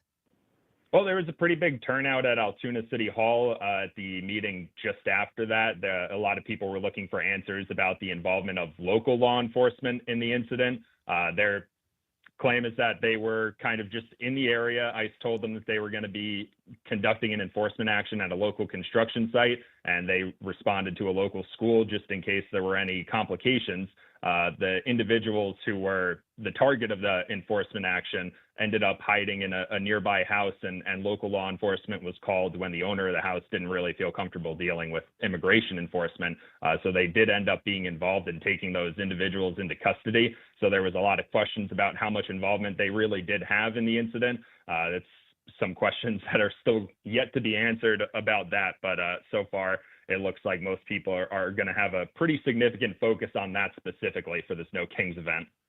James, you mentioned earlier that there's, at every protest like this, there are people from both sides, and we know Wisconsin is notoriously a purple state. In the Eau Claire, Chippewa Falls area, how purple is it? Does it go a little more red, a little more blue? What's the breakdown up there? And do you anticipate people coming in from other areas to bolster one side or another? I certainly think there will be some visitors from at least maybe half an hour out, maybe the Menominee area or Rice Lake, just in the Chippewa Valleys. There are other protests scheduled in those areas, but I believe Eau Claire will likely be the biggest one. Eau Claire runs pretty blue. They have a lot of blue state representatives right now, obviously represented by Congressman Derek Van Orden in Congress. And Chippewa Falls is a little more the opposite. It's a little redder. The last time they had the No Kings rally in Chippewa Falls, it was really only about 550, maybe 600 people, but they kind of circled this big entrance into downtown Chippewa Falls, obviously a smaller city than Eau Claire. So it certainly feels like a lot more than that. And there are a few more people driving by who are willing to share their thoughts on the protest in Chippewa Falls and Eau Claire, I've noticed. James, we've got just about a minute left. Give us those specifics one more time for the Eau Claire rally, where and when, and when people can, get most involved tomorrow. Yeah, so Eau Claire will start at 10 a.m. There's going to be some speeches and a quick program beforehand. That'll be at Owen Park in Eau Claire. And then there will be 5 different march routes, so people can organize, go wherever they want. I believe one will go around some other local parks. One will go down towards UW Eau Claire. And then in Chippewa Falls, it'll be at the Peace Circle, which is that big roundabout going right into downtown Chippewa Falls. That'll start at 4 p.m. And also in Eau Claire, there's going to be some musical performances after the march, which should be exciting. Nice. Love it. Springsteen coming down from Minneapolis? I don't know if he's going to make the trip for this. There might be another protest he has to hit first. Well, James, thanks so much. James Kelly is Civic Media's reporter at WCFW and WSCM in Eau Claire and Chippewa Falls. And we appreciate your time this morning, James. Have a good weekend. Thanks, guys. Have a good one. Thank you. too. It is 7:19 right now. Swiper's Day is next on the Civic Media Network. All right, James. Thank you so much for Thank joining you, us. Really James. Thank appreciate you it. very much. That was great. Thanks again, guys. See Have ya. a good day. See ya. That's really big. If there's going to be if there were 6,000 last time in Eau Claire, Yeah. that's It's a gonna big be- protest for that size, the town. It is going to be quite the day tomorrow. Yeah. It'll just be small crowds. They're going to look very angry, though. I don't know if you knew this, but Well, I'm I just know it's preparing just everybody for what the Trump president's gonna say. derangement therapy Yes, sessions. that's right. That's all it's going to be. Millions of people will all need therapy. I just wonder what the AI clip is that he's going to post after the fact. Oh, I hope it's him dumping poop on everybody again. Oh, that would be hack, though, Brian. He's already done that. It's time to Yeah. get- Yeah. That doesn't.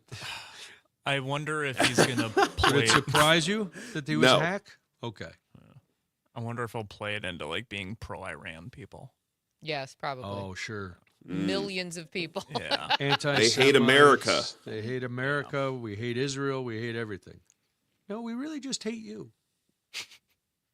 And what Look you're at doing. you thinking like the president, Parker. Well, Parker's an pick up a thing infiltrator. or two. Are you an infiltrator, Parker? You know what Look I out, hate the Brian. most? Parker? I hate when you well, him too. I hate when you like bash a war and then people go, "So you don't support the troops?" Yeah. Yeah, like, no. exactly. Yeah. No. It's literally no, I want not to keep what I the said. troops alive. That's kind of what I. I'd Yeah. like them to come home. No, we can't. But yeah, Parker sucks too. And the Cubs suck and baseball sucks. I don't even know why I care about sports. What was and their do final this. score yesterday? A lot to a little. Damn. Matthew Boyd got pulled. They didn't have as bad of a day as the Pirates did, having to No. pull Paul Skeens in the middle of the Dude. first. So Yeah, Yeah. that was rough. How long Stay did winning. I wasn't able to watch. How long did the Miz actually stay out on the mound? 5 innings, I believe it was. yeah, that's, How was the that's pitching? good. He had 11 strikeouts. Okay. So I wasn't able to watch it all. opening day record. Jamie, did you see the have. score? Couple of I did see the Yeah. score. couple seconds. Yeah, you guys did fine. Let's break out of the bubble and see what's happening out there in pop culture. It's Swiper Stay on Daybreak. 7:22 right now. We hope that you are having a great Friday morning, almost another weekend. Thank you so much for joining us. It is time for Swiper Stay here on the Civic Media Network. This is where we put away the politics for just a short time and, talk about something else. Our producer, Frank, joins us. Good morning. How are you today? You know, I'm kind of dead inside from baseball yesterday, but other than that, I'm It's fine. kind of early in the season to be that dead inside already. Tough in Chicago. Frank Not is when just, you're a Cubs fan. Frank has freed up the next 6 months as of I. It's like, all right. I'll be in the bleachers heckling people if anybody needs me. Okay. All right. That's where we'll find you. We know where to Okay. look now. A couple of old styles deep. But anyway, it's Swipe or Stay. I'm going to read some pop culture headlines to Brian and Jamie. Good pop culture headlines, I was Parker, gonna. in I case was you were wondering if wondering. Parker Good. was going to That's ask. good. They're I like fine. it, Frank. Brian and Jamie will have to decide whether or not they want to stay and hear more about the story or swipe on to the next one. Parker gets to be the tiebreaker if it comes down to it. A former NFL star has opened the door to a comeback. Oh, I know this story. Stay. I don't know this story. I'll stay. To nobody's surprise, Tom Brady has inquired Oh, about a stop comeback it. to the NFL. True story. At least you didn't say Aaron Rodgers. Are you sure? Well, Aaron's playing. Is he? Right? Allegedly. Okay. Allegedly. There we go. Anyway, go ahead. I think he's going to play. Tom Brady is what, 72? He's Yes. 42. Okay. He looks very good for 72, but yes. Okay. So he opened up the can of worms. He did ask the NFL about a possible comeback. And Right. his quote is, "I actually have inquired, and they don't like that idea very much." And he said, "That's all I'm going to say about that. That's all I'm going to say about that. We explored a lot of different things, and I'm very happily retired. Let me just say that too." So, couple of things. One, I think Tom would still be a pretty decent quarterback in today's NFL. However, Yeah. you are now a part owner, and there was an Yes. issue Yes. with you even broadcasting for Fox, let alone Correct. come Yes. back into the playing field. So what are you going to do? Part own the Raiders and then play for, I don't know, you play against the Raiders. Are you going to be Yeah. shaving points? There's Yeah. such a huge issue with it. Yeah. Just, you know what? We get it. You're Tom Brady. Relax. Just, you got nothing else to prove. Be Sit down. retired.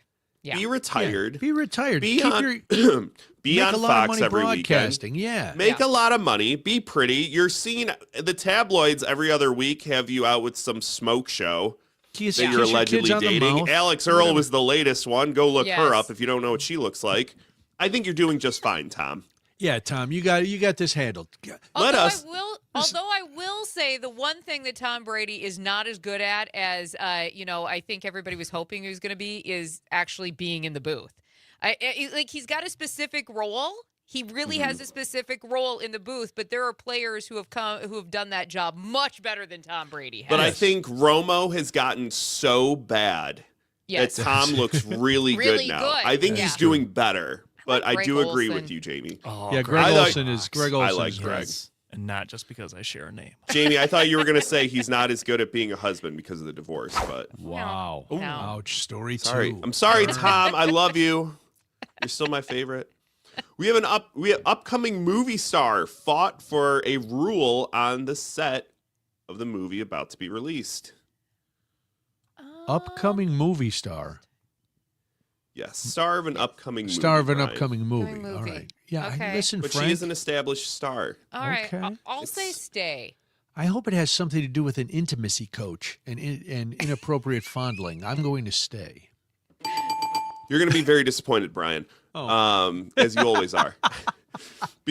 So before they started shooting the sequel to The Devil Wears Prada, Anne Hathaway made sure Oh yes. the producers knew how she felt about the models in the movie. Apparently, after going to Milan Fashion Week, Meryl Streep said her and Hathaway were appalled at how skeletal all the models Yes. were and thought that those beauty standards were done away with years ago Yes. in modeling. So apparently when they got back, Hathaway ran right up to the producers and fought to keep beauty standards in this next movie realistic. I don't disagree with them. It's becoming very skeletal again. Demi Moore was an example at the Oscars. Ariana Grande is so thin, and it's just not great. So I don't disagree with the two actresses. Lynn from Golden Valley, by the way, chiming in on the text line saying Brady should sponsor some beers, ice cream flavors, restaurants, etc. He He's doesn't going to go be to doing any those of adult those. diaper Yeah, I was ones going to say. for the the relief. A Maybe some cheat day for kale him and- is like eating one strawberry. Yeah, Yeah. maybe some kale or something. He's not human. Well, good for Anne Hathaway. Story number 3, Frank. Former NBA star denies sliding into pop stars' DMs. Oh, I know this story too. Stay. I'm going to swipe. Parker? I do not know this one, and I'm a sucker for a swipe into the DMs from a celebrity. I'm staying. All right. DJ Diesel, a.k.a. Shaq, a.k.a. Shaquille O'Neal. Shaq Daddy? What happened? Shaq Daddy, the big Diesel, has had to come out and deny sliding into Sabrina Carpenter's DMs. What? He would And kill sending her. explicit her messages. She's So teeny. Yes. She is about 5'0" and he's what, 7'1"? The She come to his logistics knees. don't work. How does that even happen? I think that's boy. Shaq I'm not Daddy. about to say how it would work or even Picture it in try your to mind, paint the though. picture. This is a family-rated show, gentlemen. And I can't, I'm not saying. even going to lie, I can't even say what the messages were Oh, because they were so Really? So bad. explicit. They were so Holy explicit. smokes. Yeah. Really? Shaq aired it all out on his podcast and said it was not him. And he said, first of all, ladies, the Diesel got way more game than that. So it was a fake conversation. I urge you to go online and look up what was said because it's bad. So I hilariously believe bad. him, though. I do believe the Diesel got more game than that. Yeah, I do too. Yeah. I Be want to Shaq. believe Look it. at him. Hopefully. Man. All right. Thank you so much, Frank. Thank you. Another Slide great into edition of Sabrina Swiper Carpenter's Stay. DMs. Holy It's cow, that's- 7:29 right now. You are listening to Daybreak. This is the Civic Media Network.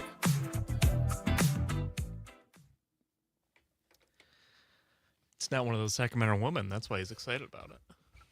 What's that? Wow. Shaq's excited because she's not a Sacramento woman. Are you thinking of Charles Barkley and San Antonio Is that women? Barkley? San That Antonio. was Yeah. Barkley. All the same. Yeah. It was close. Oh, them big old women from San Antonio eating them churros. Them churros. Wow. All My right, wife now I need to hates look this up 'cause basketball. I have not seen. Loves Charles Are they- Barkley. Loves. Oh, Charles Barkley. Charles is he's the the man. best. Chuck rocks. Chuck is the Chuck best. got more game than that. Chuck's got a. Chuck ain't sliding Except into for his somebody's golf DM. game. That golf swing. Did you look up what the messages were? No. I'm trying to find them right now. Parker. Are there screenshots of it or is it just? Yeah, there's screenshots. It's so bad.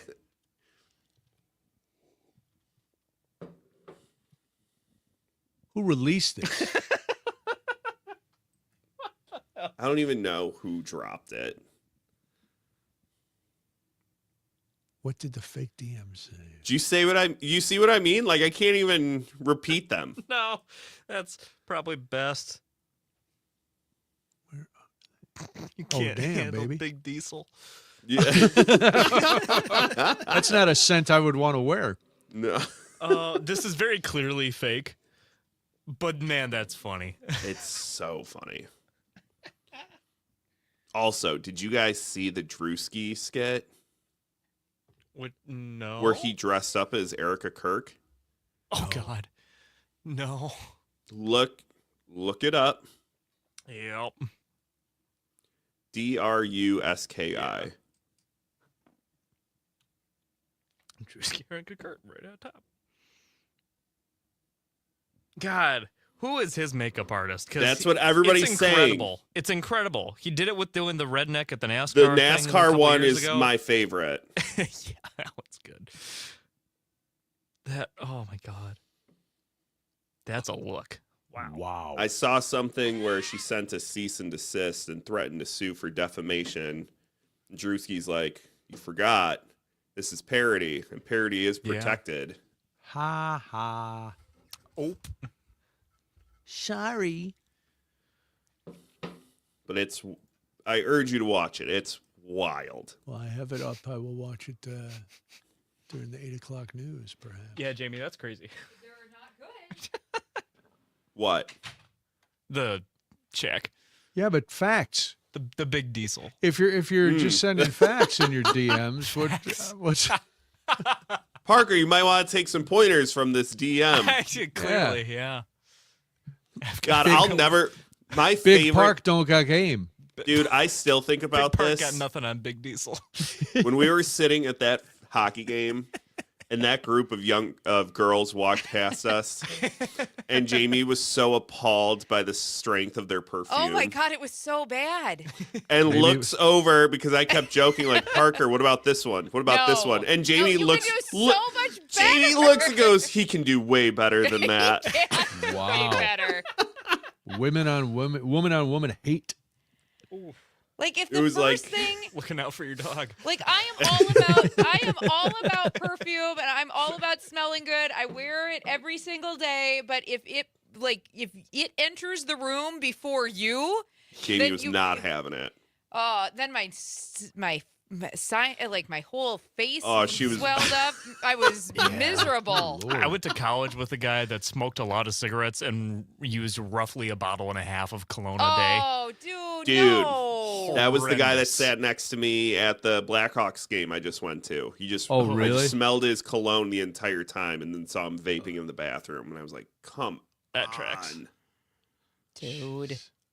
That's the one blessing of not having a sense of smell. Yeah, I don't no, have I True. can't. I don't have to put up with that. And I am overly sensitive to smell just because everything stuffs me up. Yeah. So if I smell you before you come in the room, it's a major problem for me. This is why you guys work together so well. We've got one who can't smell, one who's sensitive to smells. Yeah, so you don't have to worry about me coming in with cologne. Couple Unless seconds. Sabrina sends me a bottle. Unless you know what Sabrina I'm Carpenter. saying?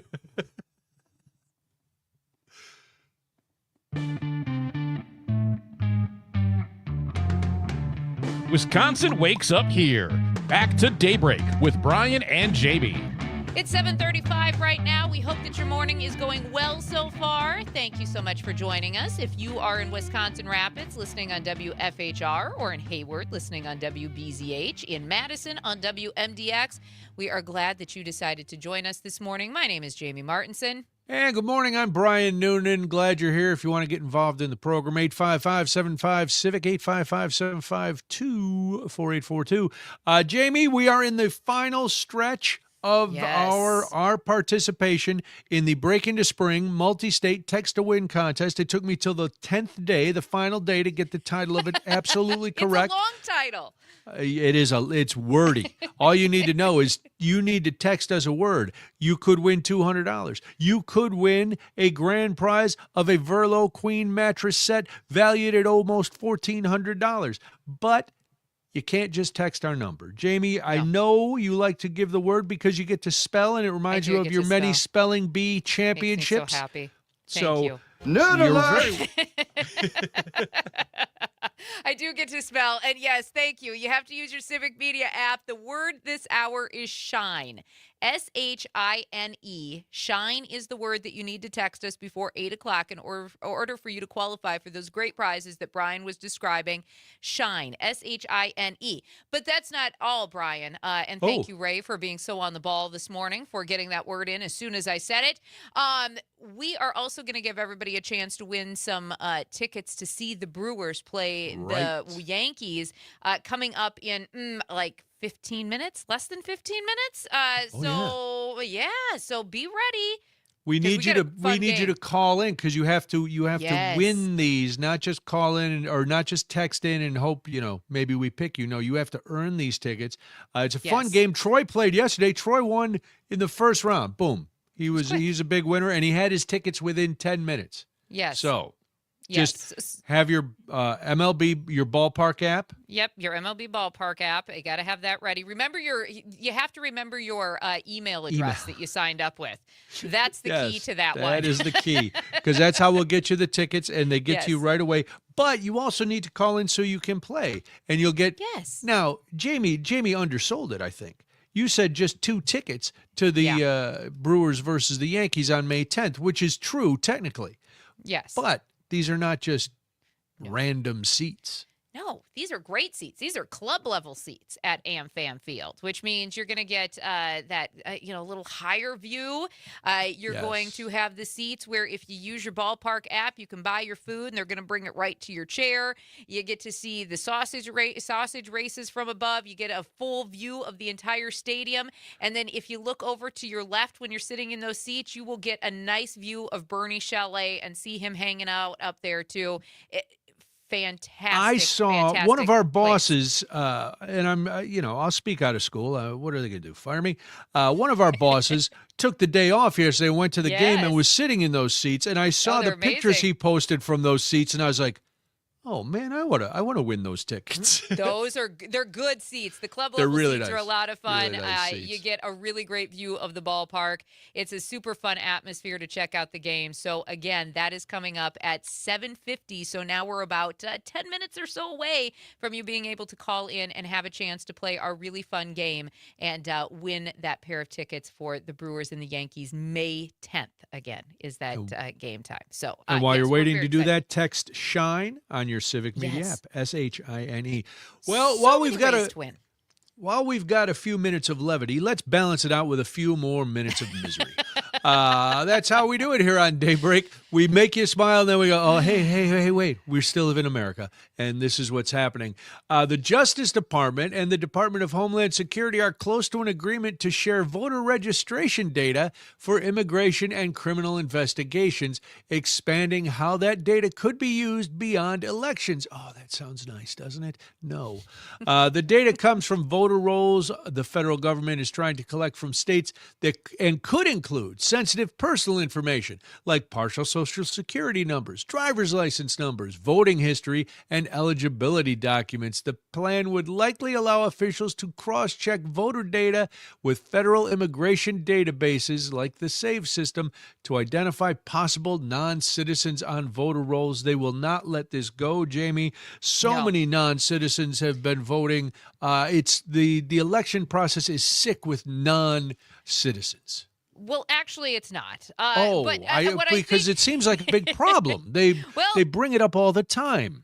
It is not. In fact, in some states, voter fraud is extremely rare across the board. But in some states, fraud rates are as low as, are you ready for this? I'm going to give you the actual number this morning. Right. 0.000084% of votes. That's That like is a how- 10,000th of a I'm trying to do my place Yes. values. Yes. Ones, tens, hundreds, thousands, Yes, like 10,000ths of yes. Okay. It is so minuscule at this point. Nationwide studies show that fraud is vanishingly rare. That's the word that these studies use, and not enough to impact election outcomes. Even large reviews have found that only dozens of cases out of tens of millions of votes even exist because our elections are closely monitored. But then I have to ask, why do we keep focusing on that? If these reports perhaps are flawed, because if these reports were correct, rational people wouldn't keep harping on the same fallacy. They're only flawed because this president lost in 2020. That's why they're flawed. But he won in 2024. Yes, right? but we're not still litigating the 2024 election and its accuracy. We're only still talking about the 2020 election. So Kamala Harris isn't behind this, saying that turns out non-citizens were voting? Because if she was, then she'd probably be president if she was behind it, right? So let's just be honest for a minute, right? All right. I mean, so the point to that comment, though, is that in 2024, we are not litigating that because this president won. So he has no problem with the outcome of that presidential election. In 2020, which is what we continually keep talking about, where all of this voter fraud apparently happened, he lost, and so we continually bring it up, even though the courts have told us time and time again there was absolutely no fraud whatsoever, and we just told you that it was 0.000084% of voter fraud in our election systems. Now, wait, is this the same guy who says that mail-in ballots is the equivalent of mail-in cheating and then votes by mail? Yes, this is the same individual. The exact Is this the same guy who tells me that the war is going very well and then says he doesn't care about a deal because nobody's talking to him? Yes, that also seems very accurate this morning. I'm trying to get a grip on this. I'm having trouble. What I think is also interesting about this story coming out yesterday is the fact that this Department of Justice just subpoenaed Minnesota for their voter rolls. That subpoena was handed out yesterday. So obviously there is something that they're targeting. In Minnesota, it has been the Somali community that they have been targeting. And this is if you're paying attention to what's happening here. Here, even in Wisconsin, they have threatened to get their hands on Wisconsin's voter rolls. And in Mm-hmm. fact, just this week alone, the ACLU, Law Forward, Common Cause, and some other groups asked a court to block a federal lawsuit seeking Wisconsin's voter data. Now, Wisconsin officials say that they are legally required to protect that information and cannot release it. And of course, there are people who say that there's no clear reason for safeguards for the request, and they warn that it could lead to the misuse, intimidation, and less trust in elections, noting similar efforts have failed in other states. And that's exactly what this is, right? Yes. They want to make sure that people do not trust the election process. This president is already saying that the midterm results cannot be trusted. It is March, right? I'm looking at my calendar. Right. March. Am This I is what- right? Okay. But this is what he did before the 2016 election, before 2020.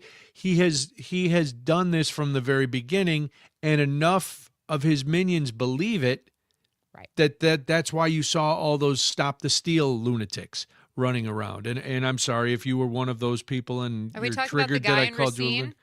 That guy the guy who in Racine this week? who was convicted of election fraud Yeah. because he stole ballots pretending to be somebody else in order to prove that elections were. Yes.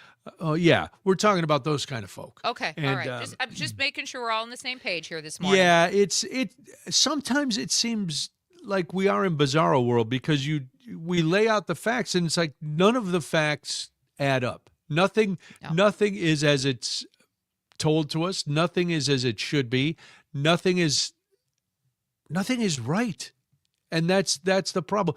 But the distrust has been sowed. And it was funny, if you think back, Jamie, and you and I remember, Parker's young. He probably doesn't remember 2016. He was watching Nick at Night, doing whatever it is he did with the Rugrats. Full House, 9 o'clock. Nick at Night. Oh, that's rude. Rude. There's my callback from I Full love it. House, Parker. Well That done. was just for you. They started that, and nobody else had ever called into question. But it started. No. It started sowing dissent, and people said, "Well, if he doesn't win, he's going to say the election is fixed." And his supporters were like, "Oh, you're just crazy." That's their whole thing. You're just crazy. You have Trump derangement syndrome, and he did, and he won in 2016, so the elections were cool. Yeah. 2020, he did not win, and Elections are that's bad. when it started. Elections are bad. Now he won 2024. Elections are okay. But not all elections, only elections that Republicans won. Because if a Republican won a statewide office or if a Republican, won a seat in the Senate or the House, those elections, those had to be called into question. So people buy into this. And I wonder, listen, I know we don't want to single out people. I know we don't want to aggravate people who voted a different way. But I am always curious about what about the facts do they not get? Right. How can you look at the numbers and still believe what's coming out of the administration? I don't know. I don't want to cast aspersions on your intelligence. I don't want to cast aspersions on their character. I just wonder how it could be. Yeah. And I don't know. No, and it's a question that I often think about as well, and I honestly think and here's the thing: if you're listening this morning and you are a Republican voter, we'd love to hear from you. No, we have no animosity to you. No, we I just generally have to want know. to have a conversation. I just have to know what's going on. But Jamie, we got to put this on hold because we do. I want people to go to this baseball game. I want people to go see the Brewers take on the New York Yankees on May 10th, sitting in club-level seats, compliments of Daybreak with Brian and Jamie. I know they probably came from the company, but we're giving them away, so we get That's the credit. right. They're from us. Yeah. Here's what you need to do. When we go to break and news starts, you need to start calling in at 855-75-CIVIC, 855-752-4842, and get in line to play Song Strikeout. It's an easy game. It's easy. You get 3 strikes. First, we play a second of a song. You don't get it, that's your first strike. Then it's 3 seconds. Don't get it, your second strike. Then we play 5 seconds of that song. Hopefully by now you get it and you win the tickets. If not, third strike, you're out. Hit the bench. We're going to bring somebody else into the box. but that's how it is. It's really easy. It's fun, and I know It is. you're not used to calling in on know. Civic Media It's new. to play It's new. games, but play a game with us. Let's Yeah. play a game. One more time, that number, 1-855-752-4842, 1-855-75-CIVIC. It is 7:48 right now. You are listening to Daybreak. My name is Jamie Martinson. Call so we can play a game. On the Civic Media Network.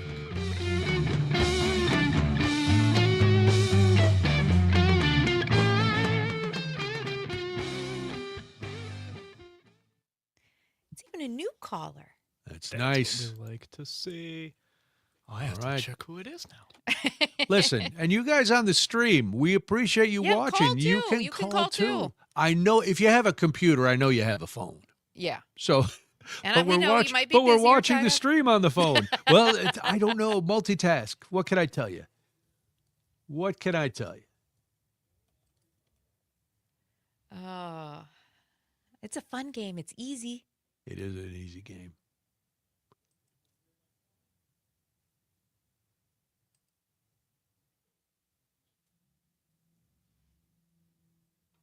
Oh, we got another one.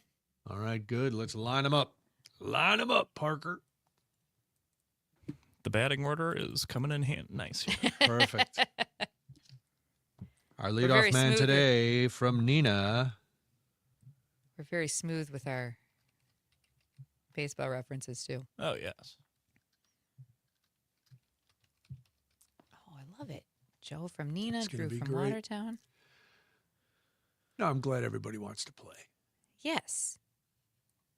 You know what's going to be awesome about this time is I'm going to remember that we have an intro for this. Oh, we have an intro. We Yeah. do. We do. I wish we had had it ready for yesterday. That would have we been did. fun. Oh, we did. Yeah. Oh, I don't Yeah. remember that. I don't know. Don't make him feel worse. I didn't bring it up. He brought it up. No, yeah, I am. If he opens I the door, volunteer I'm for this walking one. through it. Yeah, there's that. It's not like, oh, Brian, why'd you bring that up? You're so mean. I'm like, no, I wouldn't have said a word. No. I might have after I heard the intro. Go, oh, Yeah. hey, we have an intro today. I'm self-deprecating. It's okay. We're starting with song 2, obviously. Correct. Yes. Okay. I've got. Yep. I mean, that seemed to be the logical, but I just wanted to double check that we weren't. Yes. Too bad we skipping over couldn't tie something. this in and have a Shaq Diesel song. Frank, work as quickly as you can. You read the texts, the DMs, right? They're Mhm. Clearly fake, I think. hopefully. I Uh-huh. hope. Hilarious though. They are hilarious. Also gross. Proving once That's again. not the kind of sweet talk ladies like, Jamie. No, turns out no. Well, maybe. Well, you didn't have maybe DMs some. in your day. You don't maybe know. some. Maybe some. Maybe you never met a guy with game. There we go. You Like never Shaq met Daddy. Big Diesel. Big Diesel. Do we have how many on deck or any on 2. deck? Right? We've 2. got 2 callers right now. Joe and Drew. Oh, I don't see Drew on here. Joe is number 1. Yep. Yeah. All right, we got 10 seconds here. All right, let's do it. Let's play a little game.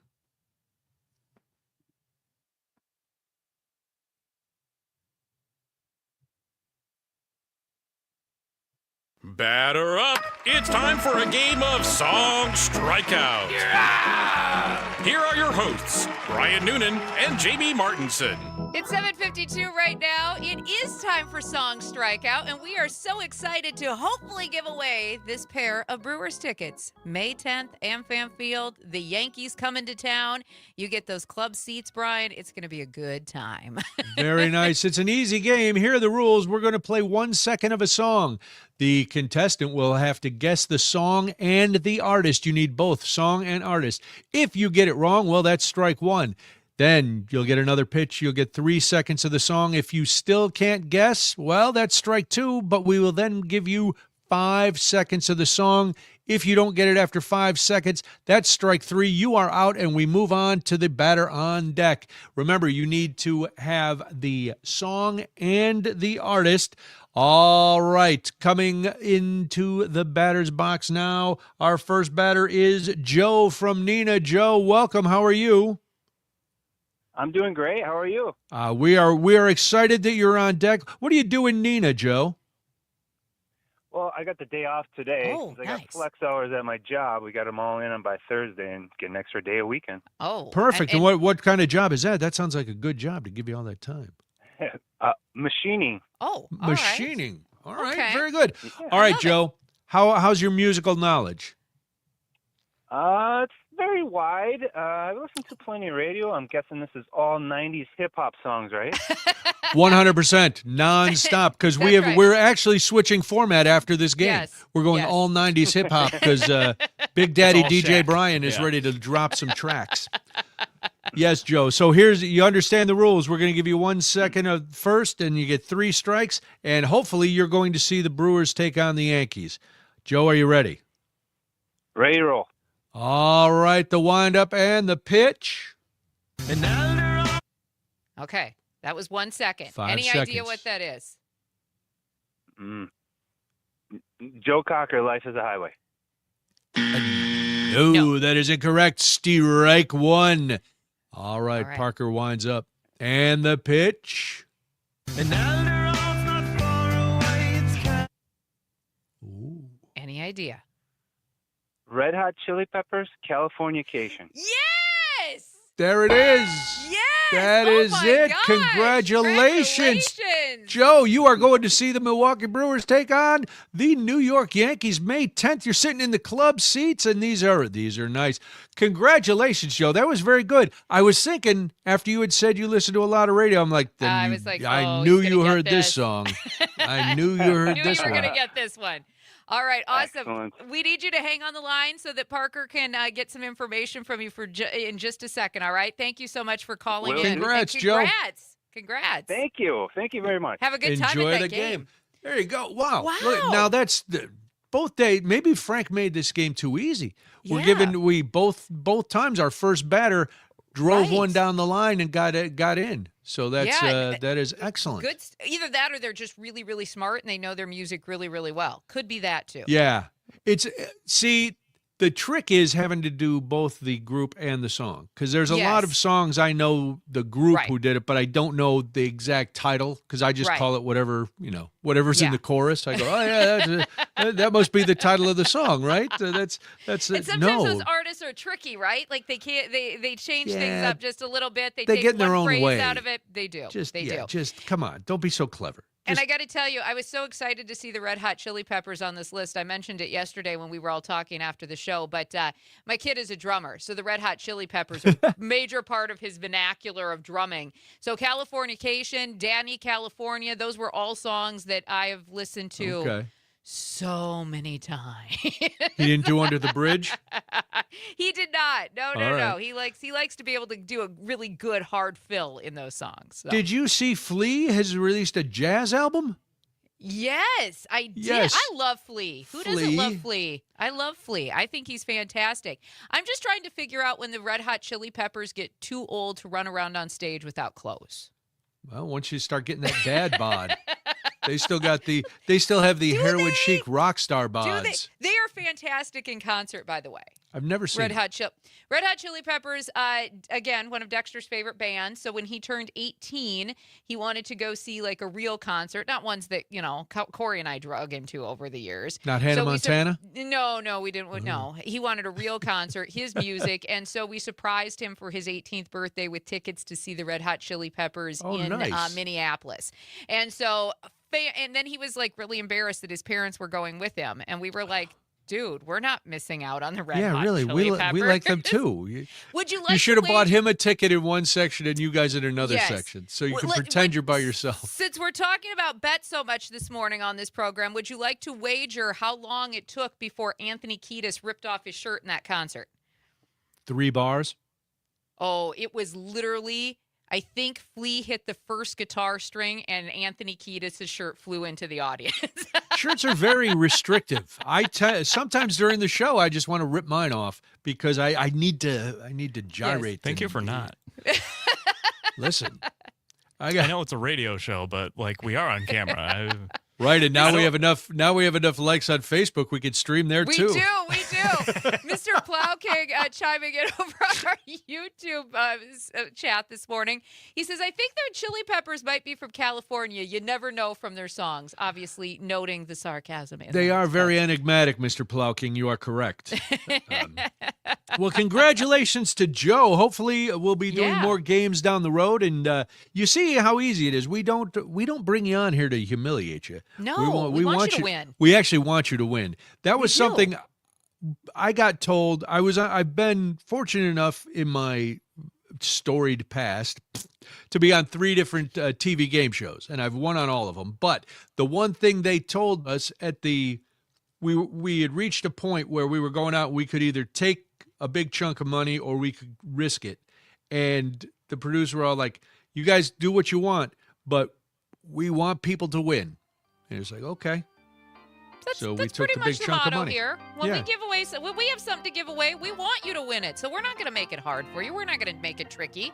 We want to have some fun, and we want you to enjoy all that Wisconsin has to offer too. It's 7:59 right now. This is Daybreak. My name is Jamie Martinson.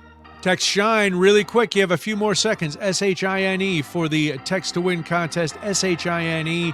Do that now. I'm Brian Noonan, and this is the Civic Media Network. Wow, I did not time that well. Okay. You're good. We go out with applause. Well, that's good. We should go out with applause. Yeah, going out with applause is fine. Joe said thank you for putting on a good show, by the way. Oh, that was nice You're of him. welcome, Joe. Sure, we gave him some nice tickets. That makes a great show. I'm a little offended he just said good. Well, you know. Yeah, you didn't give me all-inclusive. Always room to improve, Brian. That's true. I just love that. Low bar, aim high. I'm going to say this, too. When he called, he'd never participated in one of our programs, so that's really awesome. So we're excited that he's here. Yeah, that's great. And we had a couple, we didn't have trouble getting calls, so that you guys were right about the timing. Yeah. So we know that any contest that we're going to require that, we should do it 7:50. 7 a.m. hour. Yep. No, it worked. So. Yeah, we just have to play with it and know what basically where the audience is and where they're going to be certain points of the day. No, it was good. And he sounded younger. He sounded energetic. He was. Yeah, he was fun. Yeah. Sounds like he's going to have a good time at a ball game. Yeah. Yeah. Oh, those are such good seats too. Yeah, I saw. I won't say who's on the stream, but I saw his pictures from those seats, and I was like, "Oh man!" Yeah. We good. are giving this a good prize. They're really good prizes. Good prize, yeah. Cushion seats too. They're not the what? hard. Yeah. Yeah. My dainty derriere needs a cushion seat. Oh lordy! Your derriere is in luck. Listen.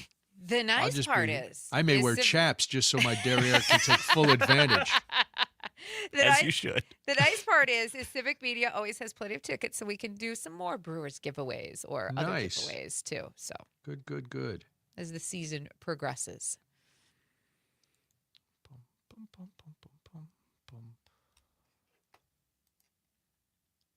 Yeah, I told Debbie we have to go through and see if we can find a game and ask for some seats. Yes. Yeah, I got to do that too. Oh, look at J.D. Vance drinking his tea so nicely. He's so cultured. No, this was at the cabinet meeting yesterday. Oh. Wow, he was trying to wash the taste of Trump out of his mouth. Where did he go, though? Where has Vance been? Did he get locked out of his Twitter? Furniture store? He's... Oh. We'll never see him again. Yeah, he's been very do they have him sidelined for a reason right now? Well, he was at that crazy Christian thing. Has he said too many things that have contradicted with the president's take on Iran? I don't Because know. he's really been sidelined. Like Rubio is currently at G-PAC. But Well, that's because it came. There was whether he put it out or somebody else that he was not fully behind the Right. bombings.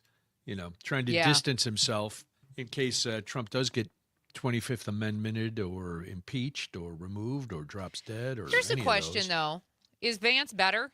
No, Vance is actually might be Vance. worse. Vance, I think, is more dangerous I'm more scared of Vance because I of the think. people he aligns Yep. himself with. Anytime and the you have fact that- Peter, if you have Peter Thiel in your orbit, like Yeah. that terrifies me from the beginning. Well, and there's nothing at all genuine about J.D. Vance. He has flipped his personality, his views, everything, and and the people behind him are even more dangerous than the people behind Yes. Trump. Agreed. Which is, I think, what scares me the most. So the Democrats better get on the ball and find a good candidate. Have you thought about that? Who's your ideal candidate going in? I don't know. I know probably odds-on favorites are Newsom and Pritzker. Between those two, I would go JD over Gavin Newsom. Yes. Having lived in California, granted not under Newsom, but and living here, they're not perfect, and I don't need them to be perfect. But No. I like Pritzker more than I wouldn't wake up every day worried about what's going to happen with the two of them. Right? I don't know who else they'd bring in. Hakeem Jeffries isn't going to get it done. No. What about any of the Pete Buttigieg? I like. He's smart. He's definitely smart enough. But again, I don't know if he could win because of, because there's people who are gross. Yes. Right. Yeah. Yeah. That's why. And Yeah. And I don't know, like AOC is not presidential. No. She cabinet, whatever. And I don't think Gretchen Whitmer would have enough national pull to get it done. I know a lot of people in Michigan who really, really, now that she's been governor, regret that decision. Oh, really? Yeah. Okay. Yeah. So, and I haven't ever got into the specifics of why, but they very much would be. The one thing that they've all said is she's been a horrible governor and she would be even horrible as a president. All right, good. She's out. All right. We got a little less than 15 Plus, seconds she's a here. woman. She'd never win in this country. Because you're too emotional and unstable.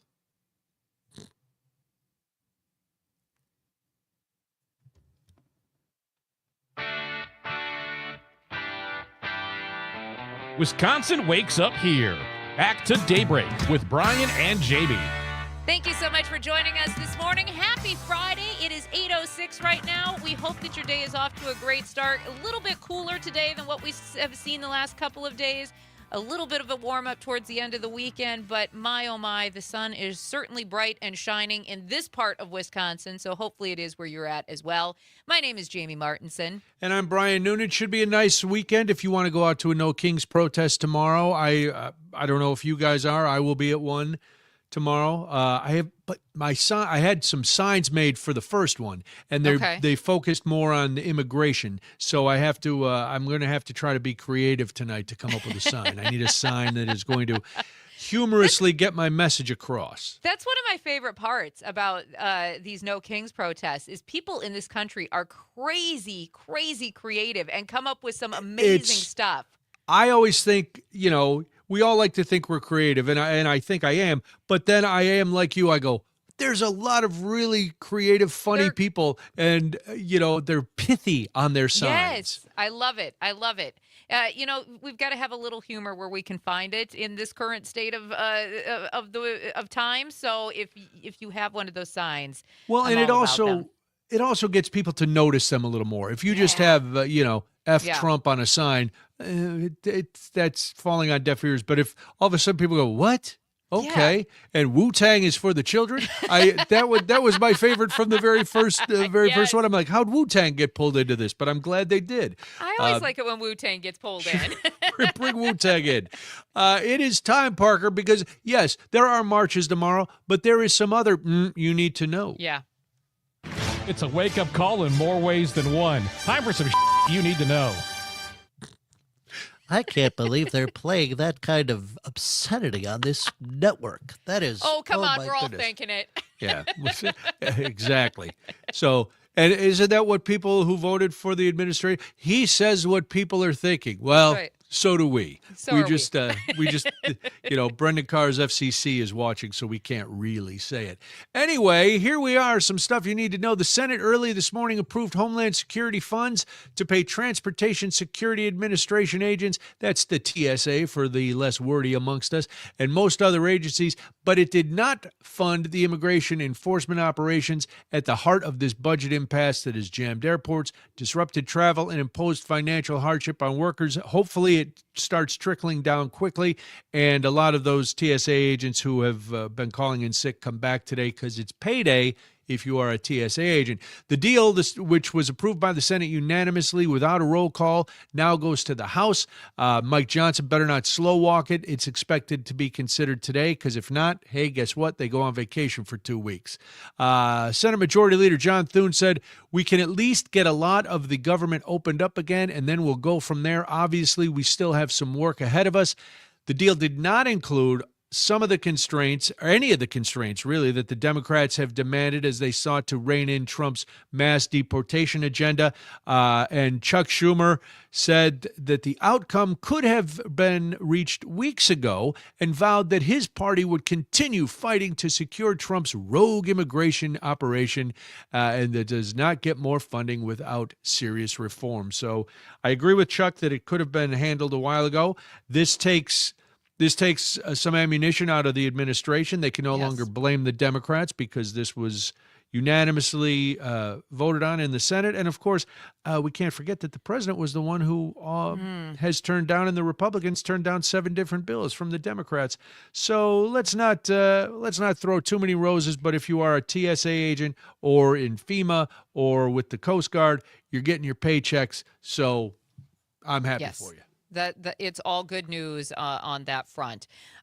Closer to home, since Scott Walker signed Act 10 in 2011, union membership in Wisconsin has dropped sharply, more than almost any other state. That, at least according to a new report from Center for Economic Policy and Research. Wisconsin went from having over 22% of workers in unions to now being at or below the national average, with less than 5% of private workers and under 20% of public workers unionized. Act 10 limited what public sector unions could negotiate, mostly just pay, leading to many unions shrinking or disappearing altogether. Now, experts say that this decline means workers have less voice on wages, benefits, and working conditions, which can impact workplaces and communities across the state. And the Brewers are off today because Parker, I don't want to get you triggered. I don't want to throw you off, but this is how it works. The second day of the season. Brian, they play indoors. They don't need the day off. I know. Brian. Parker. Some of the teams they play, they'll play outdoors. Put your head on the desk. They're playing indoors today. No, they're not playing today. They're not playing today. Are you okay? See what you did to me, Brian? Look at him. I know. I triggered his you. Oda Turtle dialogue over there. Yeah. Wow. What are you channeling me? Hearing voices? Don't shake those off. That's a bad precedent to set for yourself. Well, the other day we talked to Marty Ronsky, the COO of the Brewers, and we asked the $1 million question, as she described it. How could people watch the Brewers this season? Well, the question was answered moments before the first pitch yesterday. They gave a rundown of channels on cable and satellite for game broadcasts. The club said channels include 1263 on Xfinity. That's one of my favorites. 670 on DirecTV, also a good one. And 1743 on Uverse. 469 Spectrum has all kinds of channel variations on there, depending on your local system. The broadcasts are also listed as available on streaming service Fubo.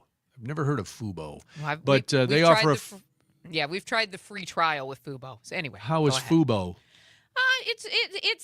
It's like getting your local channels. I have a whole problem with streaming networks, so get through. All right, hang on. Let's finish this, and then we'll get back to it. But here's the easiest way.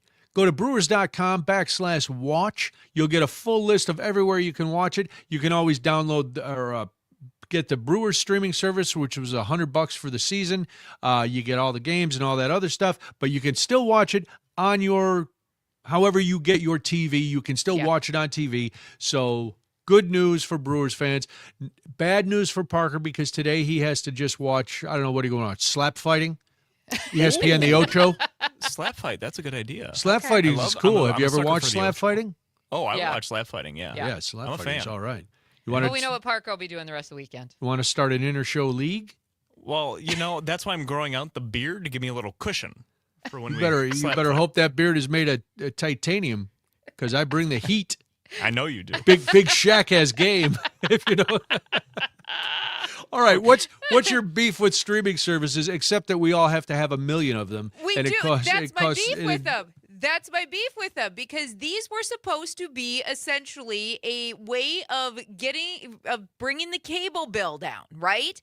And now you have they were, and so now we have all of these streaming services like your Fubo's, like your YouTube TV, and I'm sure there's tons of them off the top of my head that I'm forgetting off the top of my head. We have Hulu Plus with live TV, but then we also have to have Disney Plus. Yes. We have Netflix.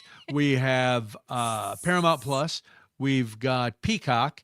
So in the scheme of things, how much more are you paying than you were when you had cable? I think we're still. I think we're actually still paying a little bit less. Not a ton less. It's not like, ooh, we can buy a car, but it's like, oh, I can buy a cup of coffee from, so it's a little bit of difference. But it's insane. And everything you have to get a different streaming service. It's like even for a show that's on, whatever. It's pay. Everybody's after my money. The only thing that I really love about the streaming services is the fact that when I sign up and then I cancel, you don't get those residual bills, right? Like you do with cable for, because 2 months later, you're still like, I still owe $12? How could this possibly be, right? So at least when you cancel, you're just done and you get to use the service until the end of that billing period, and then you're just done and you don't get billed again. Yeah. That is the good part about them. At some point, I feel like it's going to have to be like cable, and we're already starting to see it just a little bit, but I feel like they're going to have to bundle at some point like cable does. And you already see Disney do that with Hulu That's and ESPN. what Hulu does, because that's how we, HBO Max and Showtime and stuff. But we were with DirecTV, and I listen, I'll throw them under the bus a little bit. We were at DirecTV for years, probably 20 years we were at DirecTV, and it kept going up, up, up, up, up. And stay with me. I have a big problem with the biblical story of the prodigal son. I think the prodigal son is one of the most horrible stories in the Bible and in general. It sets a horrible lesson for people. Yes. And that's how I always felt dealing with DirecTV, because they would announce, the greatest deals for people who have never subscribed. And I'm like, hey, we've subscribed for 20 years. What about us? Years. No, that's not for you. Why? Well, because you're a loyal customer, so why would we give you a deal? That seems, no, that's not how this should work. You should, if you're offering better deals, you should give them to everyone, not just people who you're trying to lure away. I understand you trying to lure people away, but how about retention? Because then it finally was, and part of the reason we didn't change sooner was sloth. If I could throw out another biblical term, but this Friday show, betting and the Bible. That's what we talk about here on the show. We've covered every end of the spectrum. If that's we how go it works 180. out today. Here we go. We love it. But so it always bothered me, and now I do like the fact that, like you said, Jamie, when you're done with the streaming service, you just go nope.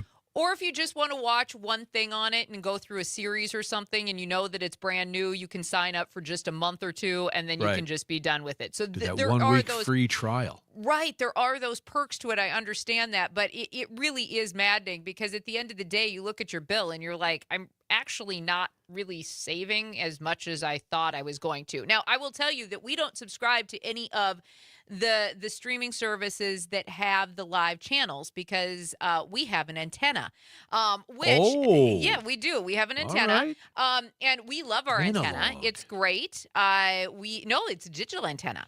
So we love our digital antenna. It's fantastic. We don't have really any issues with it. We had DirecTV at one point in time, and let me tell you, when we we had it when we lived in the Twin Cities, and we Yeah. were going to transfer our service to our house outside of Baraboo when we moved there. Now, we lived on a lake, 100-foot pine trees all around us. And so my husband calls DirecTV, and he's like, we've got a clearing over the house. If a technician comes out, we can probably put it at the end of the driveway, the dish that is, maybe on the house. And they went into their little map that they have there, and they looked at the house, and they're like, oh, no, you just leave the dish and we'll just pick it up. They wouldn't even try. They were like, there's no way we're getting through the pine trees. We know that the service is going to be horrible, and they wouldn't even try. So they're like, just leave the dishes and we'll pick them up. Did you buy your house from Ted Kaczynski?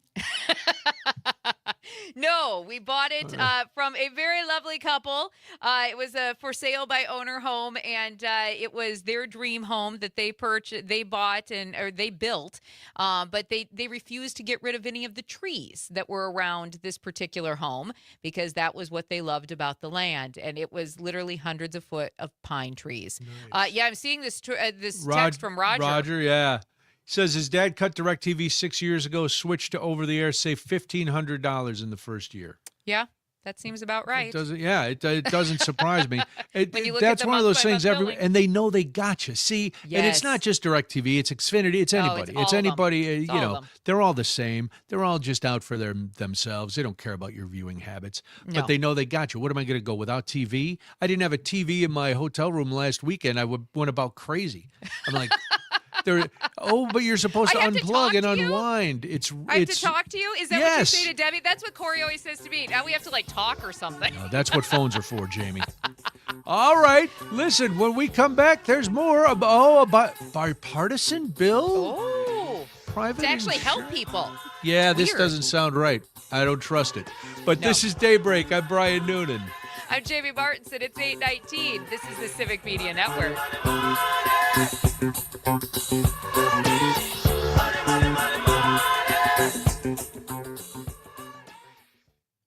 Nicely done, Parker. Mr. Plow King says that you can go watch Pro Cornhole, by the way. Oh. I won't be able to see the quadruple amputee, though, because he's getting charged with murder. I have He's so killing many it, questions. literally. How did he throw bags for cornhole? You gotta watch the video. Okay. Once I saw the video of him shooting a gun, I remembered seeing him as a cornhole player. Okay. It's actually, yeah. I think they showed it a little bit in that video you sent, besides him loading his did gun and hobbling around way too Okay. satisfied with himself. I will this weekend I'm gonna turn everything off for a little bit. So that's what I'll do. And I'll watch go catch cornhole? up on all the stuff I missed this week. Watch some pro cornhole. Yes. It's on, more often than it should be. Really? Yeah. Yeah, it really On is. the Ocho? On various ESPN channels. Tony's saying that he saw analysis that said the price of streaming services actually made people go back to pirating TV. I can believe it. It's not actually cheaper when you start aligning it all Yeah. together. It's the same thing as what we were in before. I mean, why wouldn't you pirate? This is true. These companies will get you one way or the other. It's just kind of how it is. Here's a question. Dexter wants to go to a movie this weekend. Any good movies that we should go see? Corey's gone for the next 2 weeks, so. Boy, I am so out of the movie. I get that Ryan Gosling movie's getting a lot of good buzz. That's the one that I think if we're Is going to that go. Hail Mary? Yes, Project Hail Mary. Yep. Okay, Yeah. yeah. I've heard good things about Okay, that. maybe we'll go see that. Because really, at this point, he just wants to see a good movie this weekend. Then he's waiting for Spider-Man, and that's Yes. his. I already told Debbie because we haven't been to a movie in a theater, and I've been thinking about it since Frank talked about that theater in Frankfurt. I'm like, okay, and I said to Debbie, we're going to the theater to see Spider-Man. Yeah. Frank She's with a like, great suggestion. Hoppers. Yeah, I saw that. So Hoppers, maybe. Okay, I'll talk. Oh, with I heard. Dexter. Yeah, that's what I've Frank heard went and seen- saw. It looks fun. All right, Yeah. we got 10 seconds here.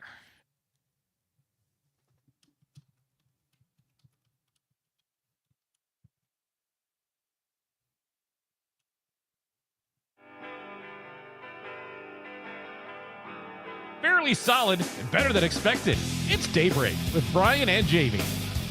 It's 8:22 right now. Thank you so much for joining us this morning on the Civic Media Network. We hope that your day is off to a great start. I mean, it's Friday, right? And we're few hours now from the weekend, unless, you're like our winner of the Brewers tickets earlier, and, he's just off today. He's getting a jump start. That was on a the nice weekend. deal. Good for him. It Good was. for Joe. He puts in his hours Monday through Thursday, and they have flex hours, and then he gets Friday off. That's the way to go. Yeah. That is the way to do it.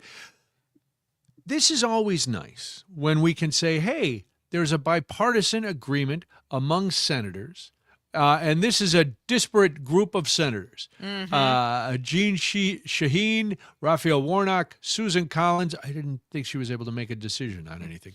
And then John Kennedy. They introduced a bill to cap insulin costs at $35 per month for people with private insurance. And this is a huge, huge deal because if you or somebody you know is diabetic and they rely on insulin, the cost of that can be unbelievably prohibitive if you don't have insurance. So this bill would apply to Obamacare marketplace plans and employer-based insurance, require insurers to waive deductibles for insulin, limit what patients pay to $35 or 25% of the drug's price, whichever is lower, and create a pilot program to help uninsured people get insulin at the same capped price. And my wife is diabetic, and one of my closest friends are diabetic. And for my wife, we have really good insurance. So once we meet our deductible, that's great.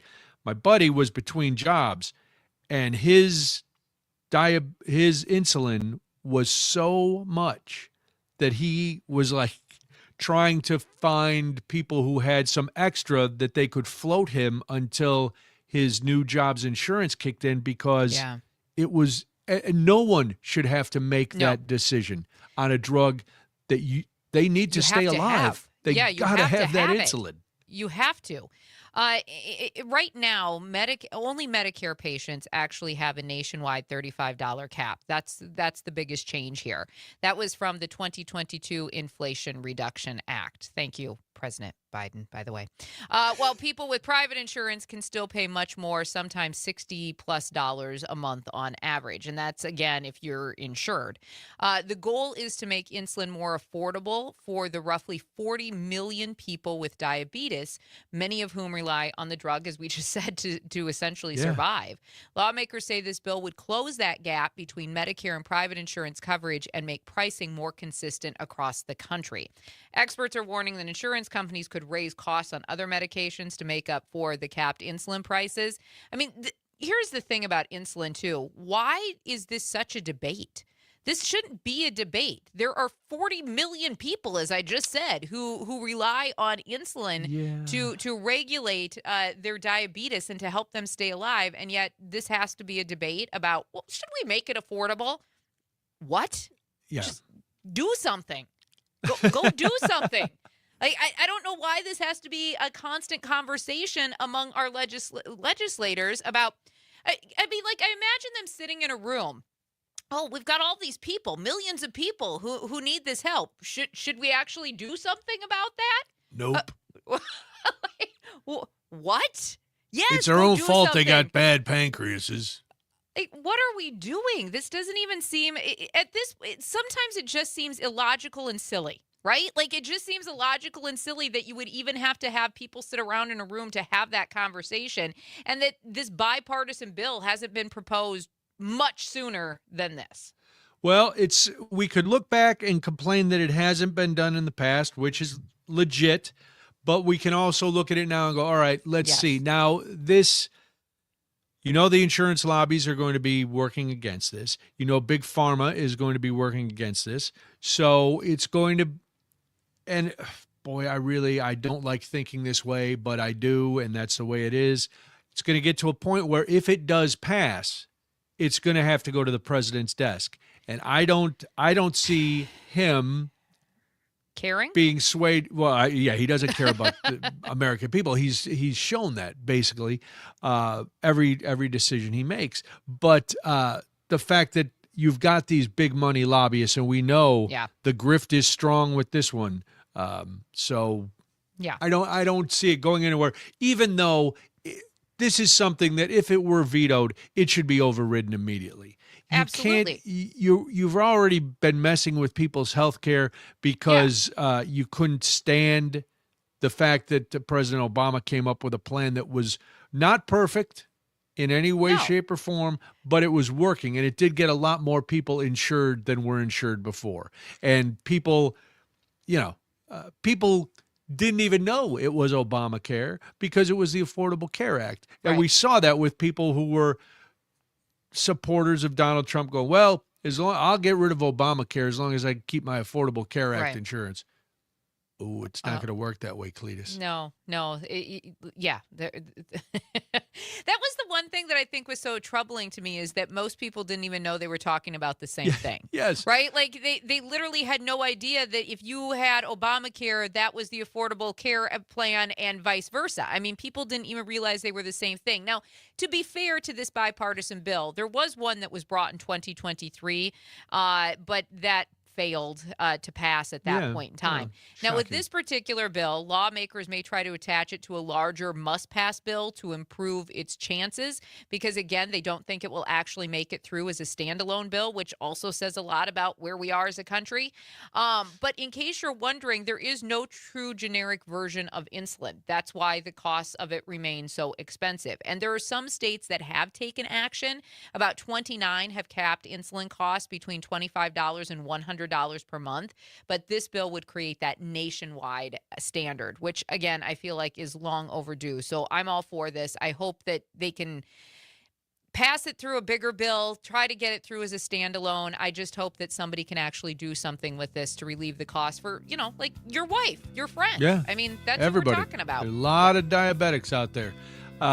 When we come back, we are going to talk to Emily Sefos. She is a candidate for Wisconsin State Senate, but she's doing something more important than running for office. We'll get to that and so much more when we come back, Jamie.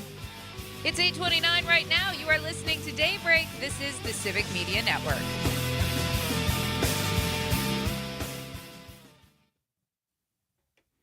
All right. And it looks like we've already got Emily here. Good morning. Good morning, Emily. Hi. Morning, Emily.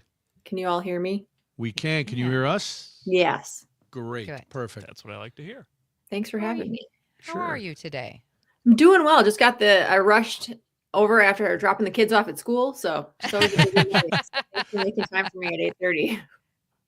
Well, take a breath. You got a few minutes before we go on. Could you how do we pronounce your last name? Oh, you did it. Parker. It's Sefos. Yeah. Sefos. It's Greek, so ignore the T. Parker, tons of feedback. Oh, it's going. Yep, down. I know. I'm working on something. Emily, I just want to double check with you real quick. Do you have your audio? Are you hearing us through your headphones? I'm trying to connect them right now. Do you want me to just take them off? Okay. No, I would prefer you to have headphones on if you can. Okay. Yeah, let me get them connected real quick. Perfect. Sure thing. Thank you. And then once you get them connected, you might need to, in StreamYard, go into the settings gear at the bottom and double check that you've got those selected. Thank you. Perfect.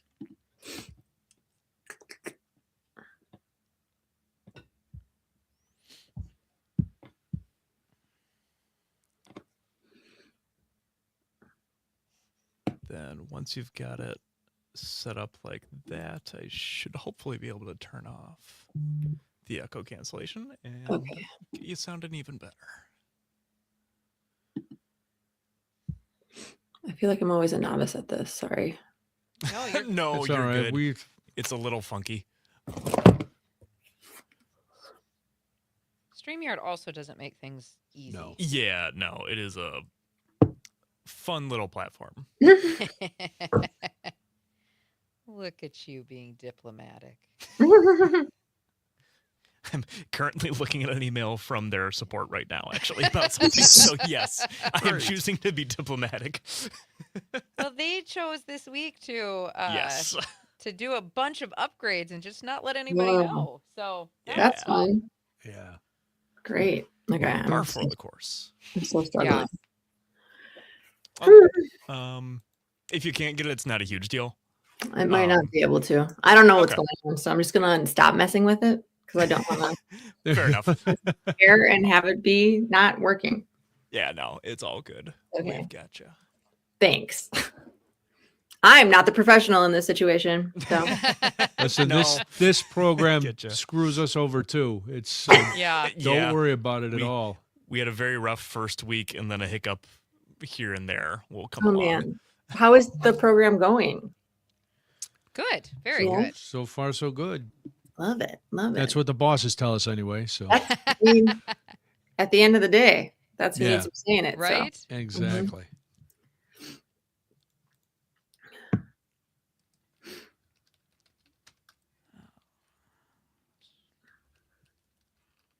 And are you both based are you out of Milwaukee or where are you guys? I'm in Madison. Okay. And I'm in the southwest suburbs of Chicago, but I was on WTMJ in Milwaukee for over 10 years, so Okay. Got it. very familiar with Wisconsin. Yeah.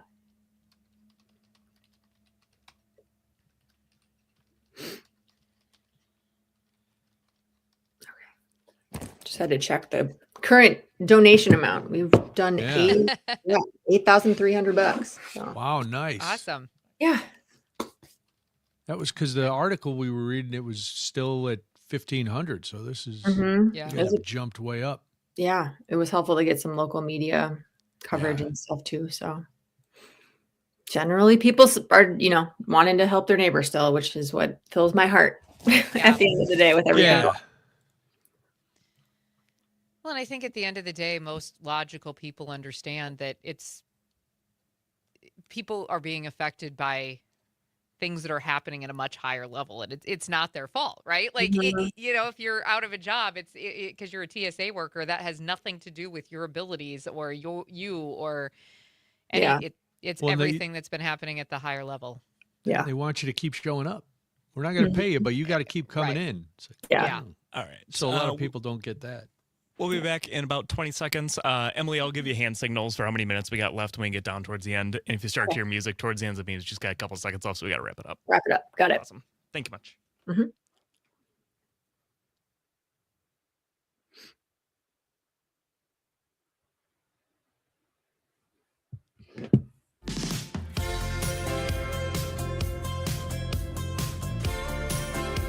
Local voices, statewide impact. It's Daybreak with Brian and Jamie.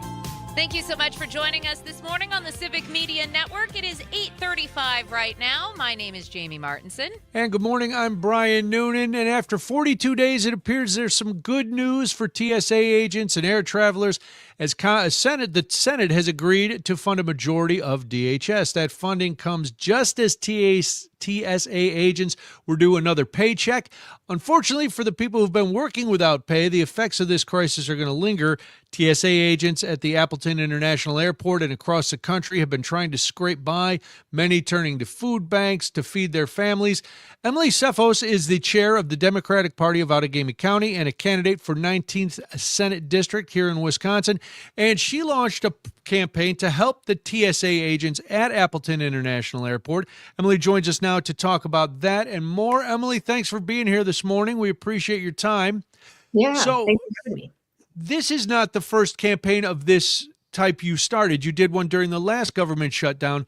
So what was it about this crisis in particular that motivated you to start this campaign?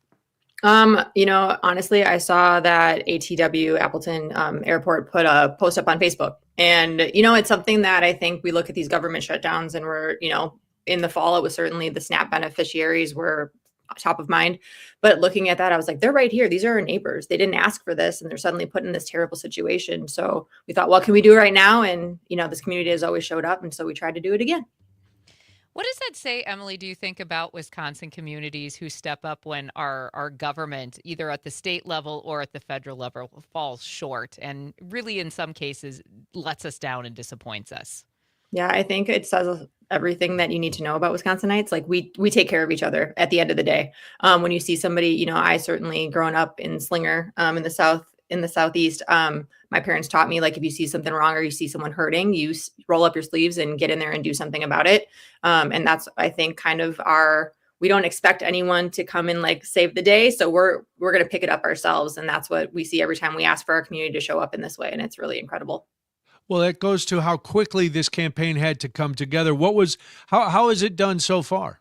We are currently, I just checked the GoFundMe, and we're at $8,388, which is incredible because we just kind of announced it on Monday, and it's been 4 days so far. Yeah. That's amazing. Yeah, I'm really Absolutely. excited. So what are you hearing directly from people on the ground? Have you talked to any TSA workers about the shutdown and how this has been affecting their daily lives? I've talked to a couple, and then I've talked to a couple like family members, spouses. And I think that what is special and unique about Appleton International is it seems like administratively they've really got their backs, and they're really trying to like help them out, help carry them through this. We're coming upon with spring break and everything, one of the busiest travel seasons across the country, but certainly in Appleton, which is a much smaller airport, you could really, if a couple people called out, you're kind of stuck because we don't have a lot to draw from. And they've been showing up like really consistently, getting people through those lines and things like that. And I think part of it is because of that, that support that they're experiencing from the airport itself.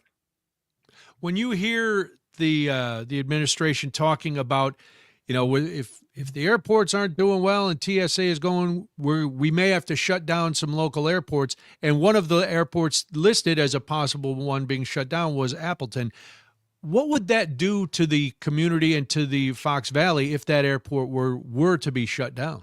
I mean, it would be awful. Appleton International has been built up. We are getting more gates. I certainly don't have all the details on that, but Sure. economic impact in the Fox Valley area is huge. I know that there are a lot of business owners and folks that travel for work that fly out of Appleton, get those connections down to O'Hare and things like that to go to Chicago. And it would be, they would be up a creek. They'd be having to, be virtual. The ins and the outs of the people moving through that airport, it's really like critical infrastructure that exists here. So and I think that at the end of the day, deciding that huge swaths of population don't, you can be cut off from your airport. That's what kind of decision making is that? And how do you determine who falls where besides strictly numbers without looking at the human side of it? And I think that's kind of what I'm seeing across the board, where it's all numbers. We're not looking at the human impact.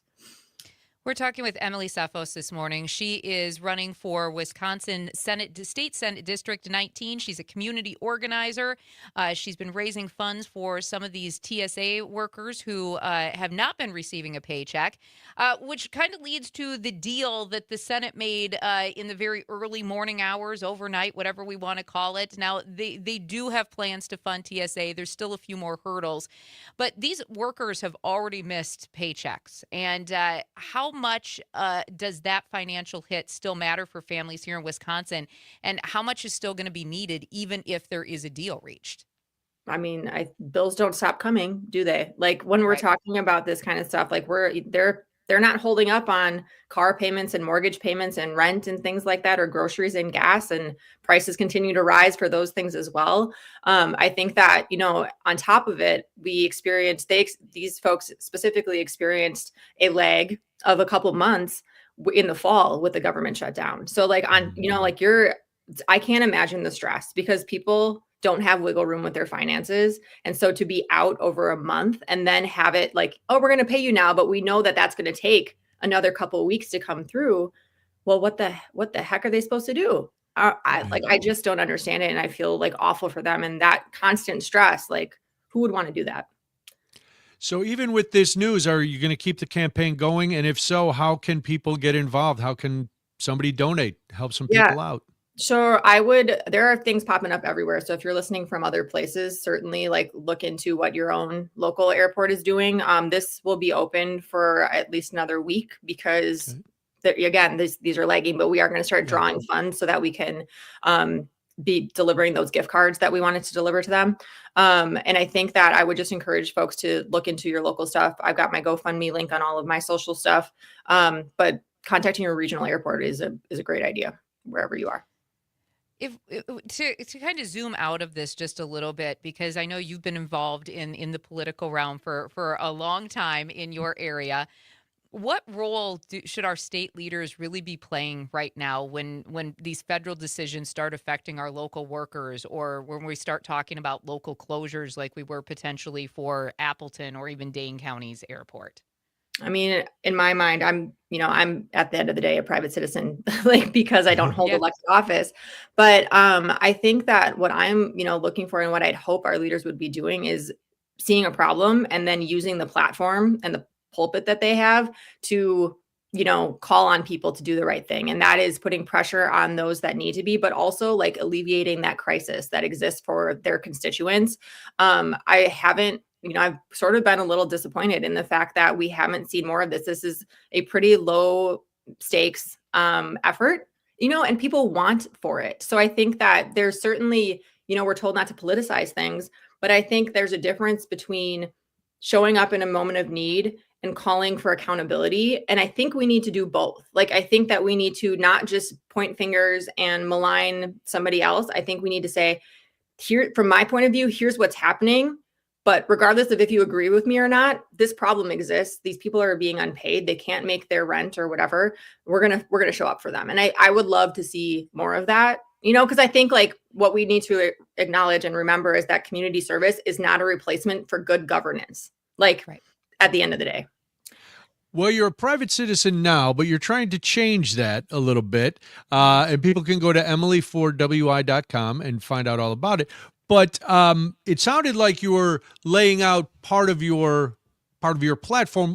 What spurred you to decide, after years of being with the party in Outagamie County, to finally run for office? I think it's knowing that people deserve better. When you're active in a political sense, like at a local grassroots level, like you hear stories, right? And I think that knowing that there are so many issues and so many stress points that people are just like living with and dealing with and thinking they're alone. And I'm like, those are policy decisions that were made along the way that are impacting your life for the worse. And I believe in good governance and I believe in helping people, as many people as we can help. We need to bring them along in that way. And I'm just like not seeing it. I'm tired of people resting on their laurels if, this is a Republican district. And I think like just to show up and be like, I'm here and I'm going to win because I've got an R. Like I want to challenge that kind of allegiance to any party to say, let's question if this is really helping and how we can be better and like have those hard conversations. Because I think that if we just sit by and let things go on as they are, it's only going to worsen. We all have a responsibility in our local communities to do what we can. And this is the way that I'm choosing to step in this moment. We're talking with Emily Seffo. She is a candidate running for Wisconsin State Senate District 19. She's also a community organizer. And Stephanie, Emily, I'm sorry. One of the things, I'm combining things this morning. You've been very outspoken about accountability from this federal government, especially about things like ICE. Why is that piece of the debate as we go forward so important to you and the voters of your district? I think that at the end of the day, I think human dignity is what we all come back to. There are a lot of conservative, faith-filled people living in this district. And when we talk about the human dignity and the fact that we've dehumanized entire populations or communities so that, in this case, ICE can enact violent and egregious actions against them. There's that element. And then also like the rule of law, right? We are not following the Constitution. We are not, showing warrants. We are not identifying ourselves. All of those things, like if we truly are backing the blue, if we are truly going to be following the rule of law and believe that those exist for a reason and that accountability exists from top to bottom, then we need to call to attention the fact that what is going on with ICE, what has been going on with ICE is not constitutionally sound. It is not, following that law. And those are the conversations that I'm trying to have with people out here. So they've been politicized and things have been twisted, of course. But at the end of the day, it's human dignity. 85% of the people that they've rounded up in a lot of these areas are not criminals. They're doing what they're supposed to be doing. So we're trying to have those conversations as well. Now, those things all make perfect sense, and they should be logical and easy to argue. You mentioned the 19th district, very blue. How do you then very red, very red rather, very red. So how do you change the minds of these people who have been voting and resting on their laurels, as you said before? Mm-hmm. How do you get that message across to try to sway them? Because again, what you laid out for the ICE thing seems pretty nonpartisan to me. I mean, and I think like most at the end of the day, we're all, we're being manipulated by the people at the top, and we're being manipulated by certain media outlets. And I think for me, it's showing up early and often and having respectful conversations. Like I sit down with, conservative folks all the time and say, tell me why you feel this way. And then we kind of have to go back and forth about like, show me where that exists, and these are long drawn out conversations, but we have to get back to talking to our neighbors in a way that is rooted in curiosity and respect, so that we can begin to kind of unravel the twisted nature of politics today. Because at the end of the day, we all we care about our communities, our families, our country, right? And we got to get back to understanding that there are nefarious people that are trying to do a lot of things behind the scenes that are really going to adversely impact our communities. So that's what we're going to keep doing. Emily, we have just a couple of seconds left. Speaking of taking care of community, can you tell us how to get in contact with that GoFundMe one more time, how people can donate to that if they want to help those TSA workers? Sure. It's probably easiest just to go to Emily Cephos for Wisconsin. It's just all over my social media. So that'll be the easiest one. All Yeah. right. Perfect. And Cephos is Tesseffos. So make sure you spell it correctly.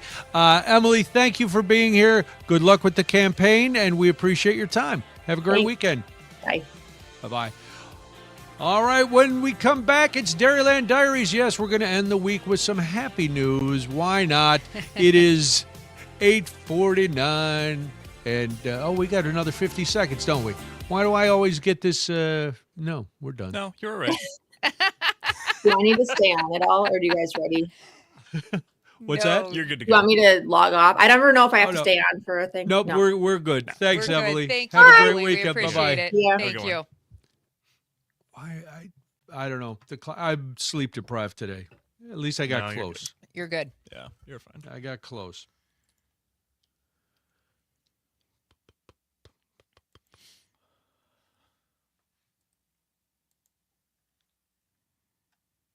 Yeah, she does a lot of work in that area. Yeah.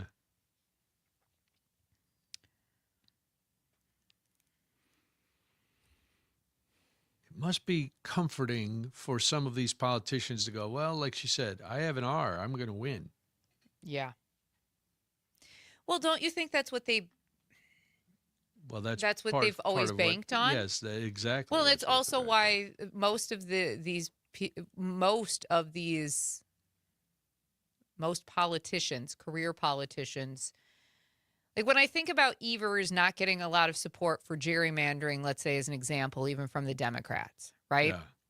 But that's part of it, because if their career and they have the D or the R behind their name, and that's always been a safe election for them, and you change those parameters just a little bit, like, might you have to work like to actually get the vote? Like, you might actually have to go do something for it.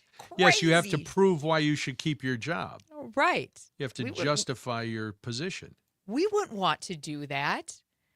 It should just be easy because it's a red district or it's a blue district. Too easy. Yeah, we've made being a politician in this country a very easy job in a lot of respects, as far as getting there and then keeping your job depending on where you're at, like what your district is or how it looks or what state or whatever. I mean, I know there's a lot of other stuff that they go through. I get it. And some of them do work really hard and do have the benefit of have the best interest of their constituents in mind. But we also make it really easy for them to make a lot of money. We also make it really easy for them, depending on where they're at, to stay in that office. Yeah. Getting too logical again. I know. Stop it. I kind of wish we just didn't have political parties at all. Oh, God, yes.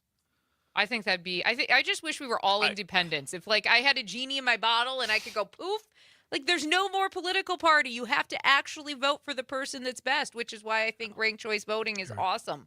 And you also have to, you're not there for life.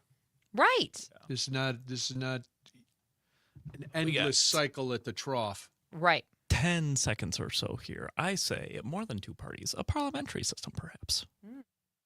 Wow, you just want to wear the wigs and stuff.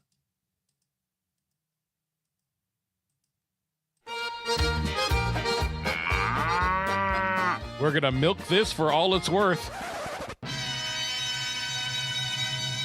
It's Dairyland Diaries, a look at local stories around Wisconsin. It's 8:52 right now.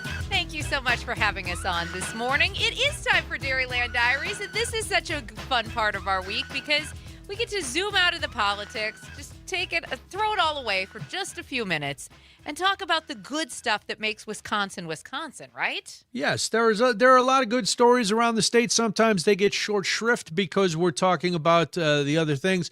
But Dairyland Diaries is our chance to just move about. And have you noticed, Jamie, we're getting a lot of intros for these segments, a lot of bits. I love them. We've got to commit to the bit. I love it. All right, I saw this story, and I'm envious because it's about an 80-year-old man who has completed his 1,000th hot yoga class. Not just any 80-year-old man, former Wisconsin Governor Jim Doyle. He's the oldest guy at Inner Fire Yoga for hot yoga, and he just completed his 1,000th class. Staff member marked the occasion by getting him to do a handstand on TikTok.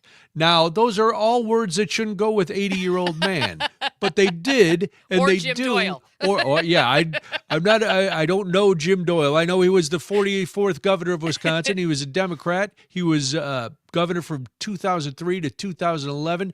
He was a longtime runner. He still runs. He plays basketball and golf. Slow down, Jim. My goodness. Making the rest of us look bad. Yeah, really. How about it? He said he started doing hot yoga about 10 years ago at the urging of a friend. We were very good friends, and he had been doing it for a number of years despite having serious cancer, Doyle said. He'd still go through hot yoga, so he'd been after me to do it up until about age 60. Doyle ran long distances, and he played basketball 4 to 5 times a week. Wow. So took him a few months to get into this, but it goes to show you that you can pretty much, you're never too old. I guess that sounds cliche to start, but 80, this guy's done 1,000 hot yoga classes. He said at the beginning he could only do part of the class. He'd have to walk out and catch his breath because it's, I guess, a bazillion degrees in there. Yeah, it's no joke at all. And he's always done hot yoga. Now he does a 75-minute class. When he started, he could barely make it 20 minutes or a half hour. So good for him. Good for former Governor Jim Doyle. I feel bad if I can't walk down the stairs. Or right? I'm out in the summer and I'm like, oh, it's still hot. The only thing I'm running for is if I see my candy bar getting ready to hit the ground or something. But I digress. In other news from around the state in Dairyland Diaries, I love this. U.S. News listed Wisconsin Dells at number 8 on its best vacations list this year. That's actually up a spot from last year on the 18 destination list. So not a lot of competition on this either. I like that. The Dells area is the only Wisconsin location on this list that includes 4 California locations and 2 each in Florida, Hawaii, and the Carolinas. So some steep competition. Yeah, those are some vacation destinations right there. They really, really are. Now, the Wisconsin Dells Visitor and Convention Bureau President and CEO Jill Dial says that they're excited to move up a notch in this very competitive list and that the town continuously strives to provide new and exciting experiences for visitors as well as preserve the area's natural beauty. And she says this U.S. News ranking is just validation of all of those efforts. Now, the publication ranks its 18 destinations based on lodging, attractions, scenery, public opinion, and accessibility to major cities and airports, among numerous other factors. U.S. News evaluates more than 1,500 destinations. Now, in their report, the U.S. News senior travel editor said, Wisconsin Dells is a fantastic year-round family destination with indoor and outdoor water parks, museums, and natural attractions that can easily fill a kid-approved itinerary. And, of course, you have all the resorts that are filled with some amenities and things like that as well. I am ashamed to say I have never been to the Dells. I've stopped for gas in the Dells. I've driven past the Dells literally hundreds of times. I lived 5 minutes from the Dells. That's where we lived. Nice. We were 5 minutes from the Dells, and I can honestly say there was from about Memorial Day to well past Labor Day, into about October. you did not go to the Dells because you could not move in the Dells. Yes. And finally, Green Bay is known for more than Lambeau Field, Parker. I don't know if you believe that, but Green Bay is soon going to be home to a Music Hall of Fame celebrating bands and artists from northeastern Wisconsin who went on to national fame. Strike a Chord is a local nonprofit. They were founded in 2014. They've leased space in the former Keller Elementary School to open a dedicated museum honoring the area's music history and contributions. It's scheduled to open May 15th. It's a big step for the idea that has been a couple years in the works. Finally has a home. The former school was purchased by Evergreen Theater in 2025, but the community theater organization is also leasing rooms to fellow nonprofit groups. Music Hall of Fame will occupy a first-floor room that is 42 by 30, in case you're measuring this out in your head and thinking, how big will it be? Well, there you go. It'll be open to visitors during set hours a number of different days a week. Love that. So it is very nice. So that's it. There's your Dairyland Diaries. We like to end the week with some uplifting stories because, listen, when we're back here Monday at 6, you know it's going to be, who knows what will be Not to mention then. the fact that we have 2 full days that we have to try to cram in because you know that this administration does not let any of us sleep. And even though they take a lot of breaks, there's still stuff that happens because of their actions. And then we've got to try to fit it all in. It's a lot. Well, the good news is any congressional news will happen today because they're taking 2 weeks off. Yeah. And I wonder if Delta is going to put the diplomatic extras back in, or if they're going to make them wait till all the I wouldn't either. Make them stand in line like everybody else. I would make them stand in line even after this so they never forget what this was like. Right. No honestly. more. You don't get any more. No You've more made us perks for suffer. you. Twice this year, twice in a year, they've made people suffer. So now you get to be just like everybody you represent, and That's maybe, just maybe, being exposed to real people will make you keep real people in mind when you're sitting there in your ivory tower making these decisions. So we are going to jump around, and by jump around I mean jump out of here because it's time to go. Thank you for listening. Thanks for being part of the show. Have a wonderful weekend. Jamie, I'll give you the last words. We are so glad that you joined us this week. Thank you so much. It is 8:59 right now. This has been another great week of Daybreak right here on the Civic Media Network. Bye.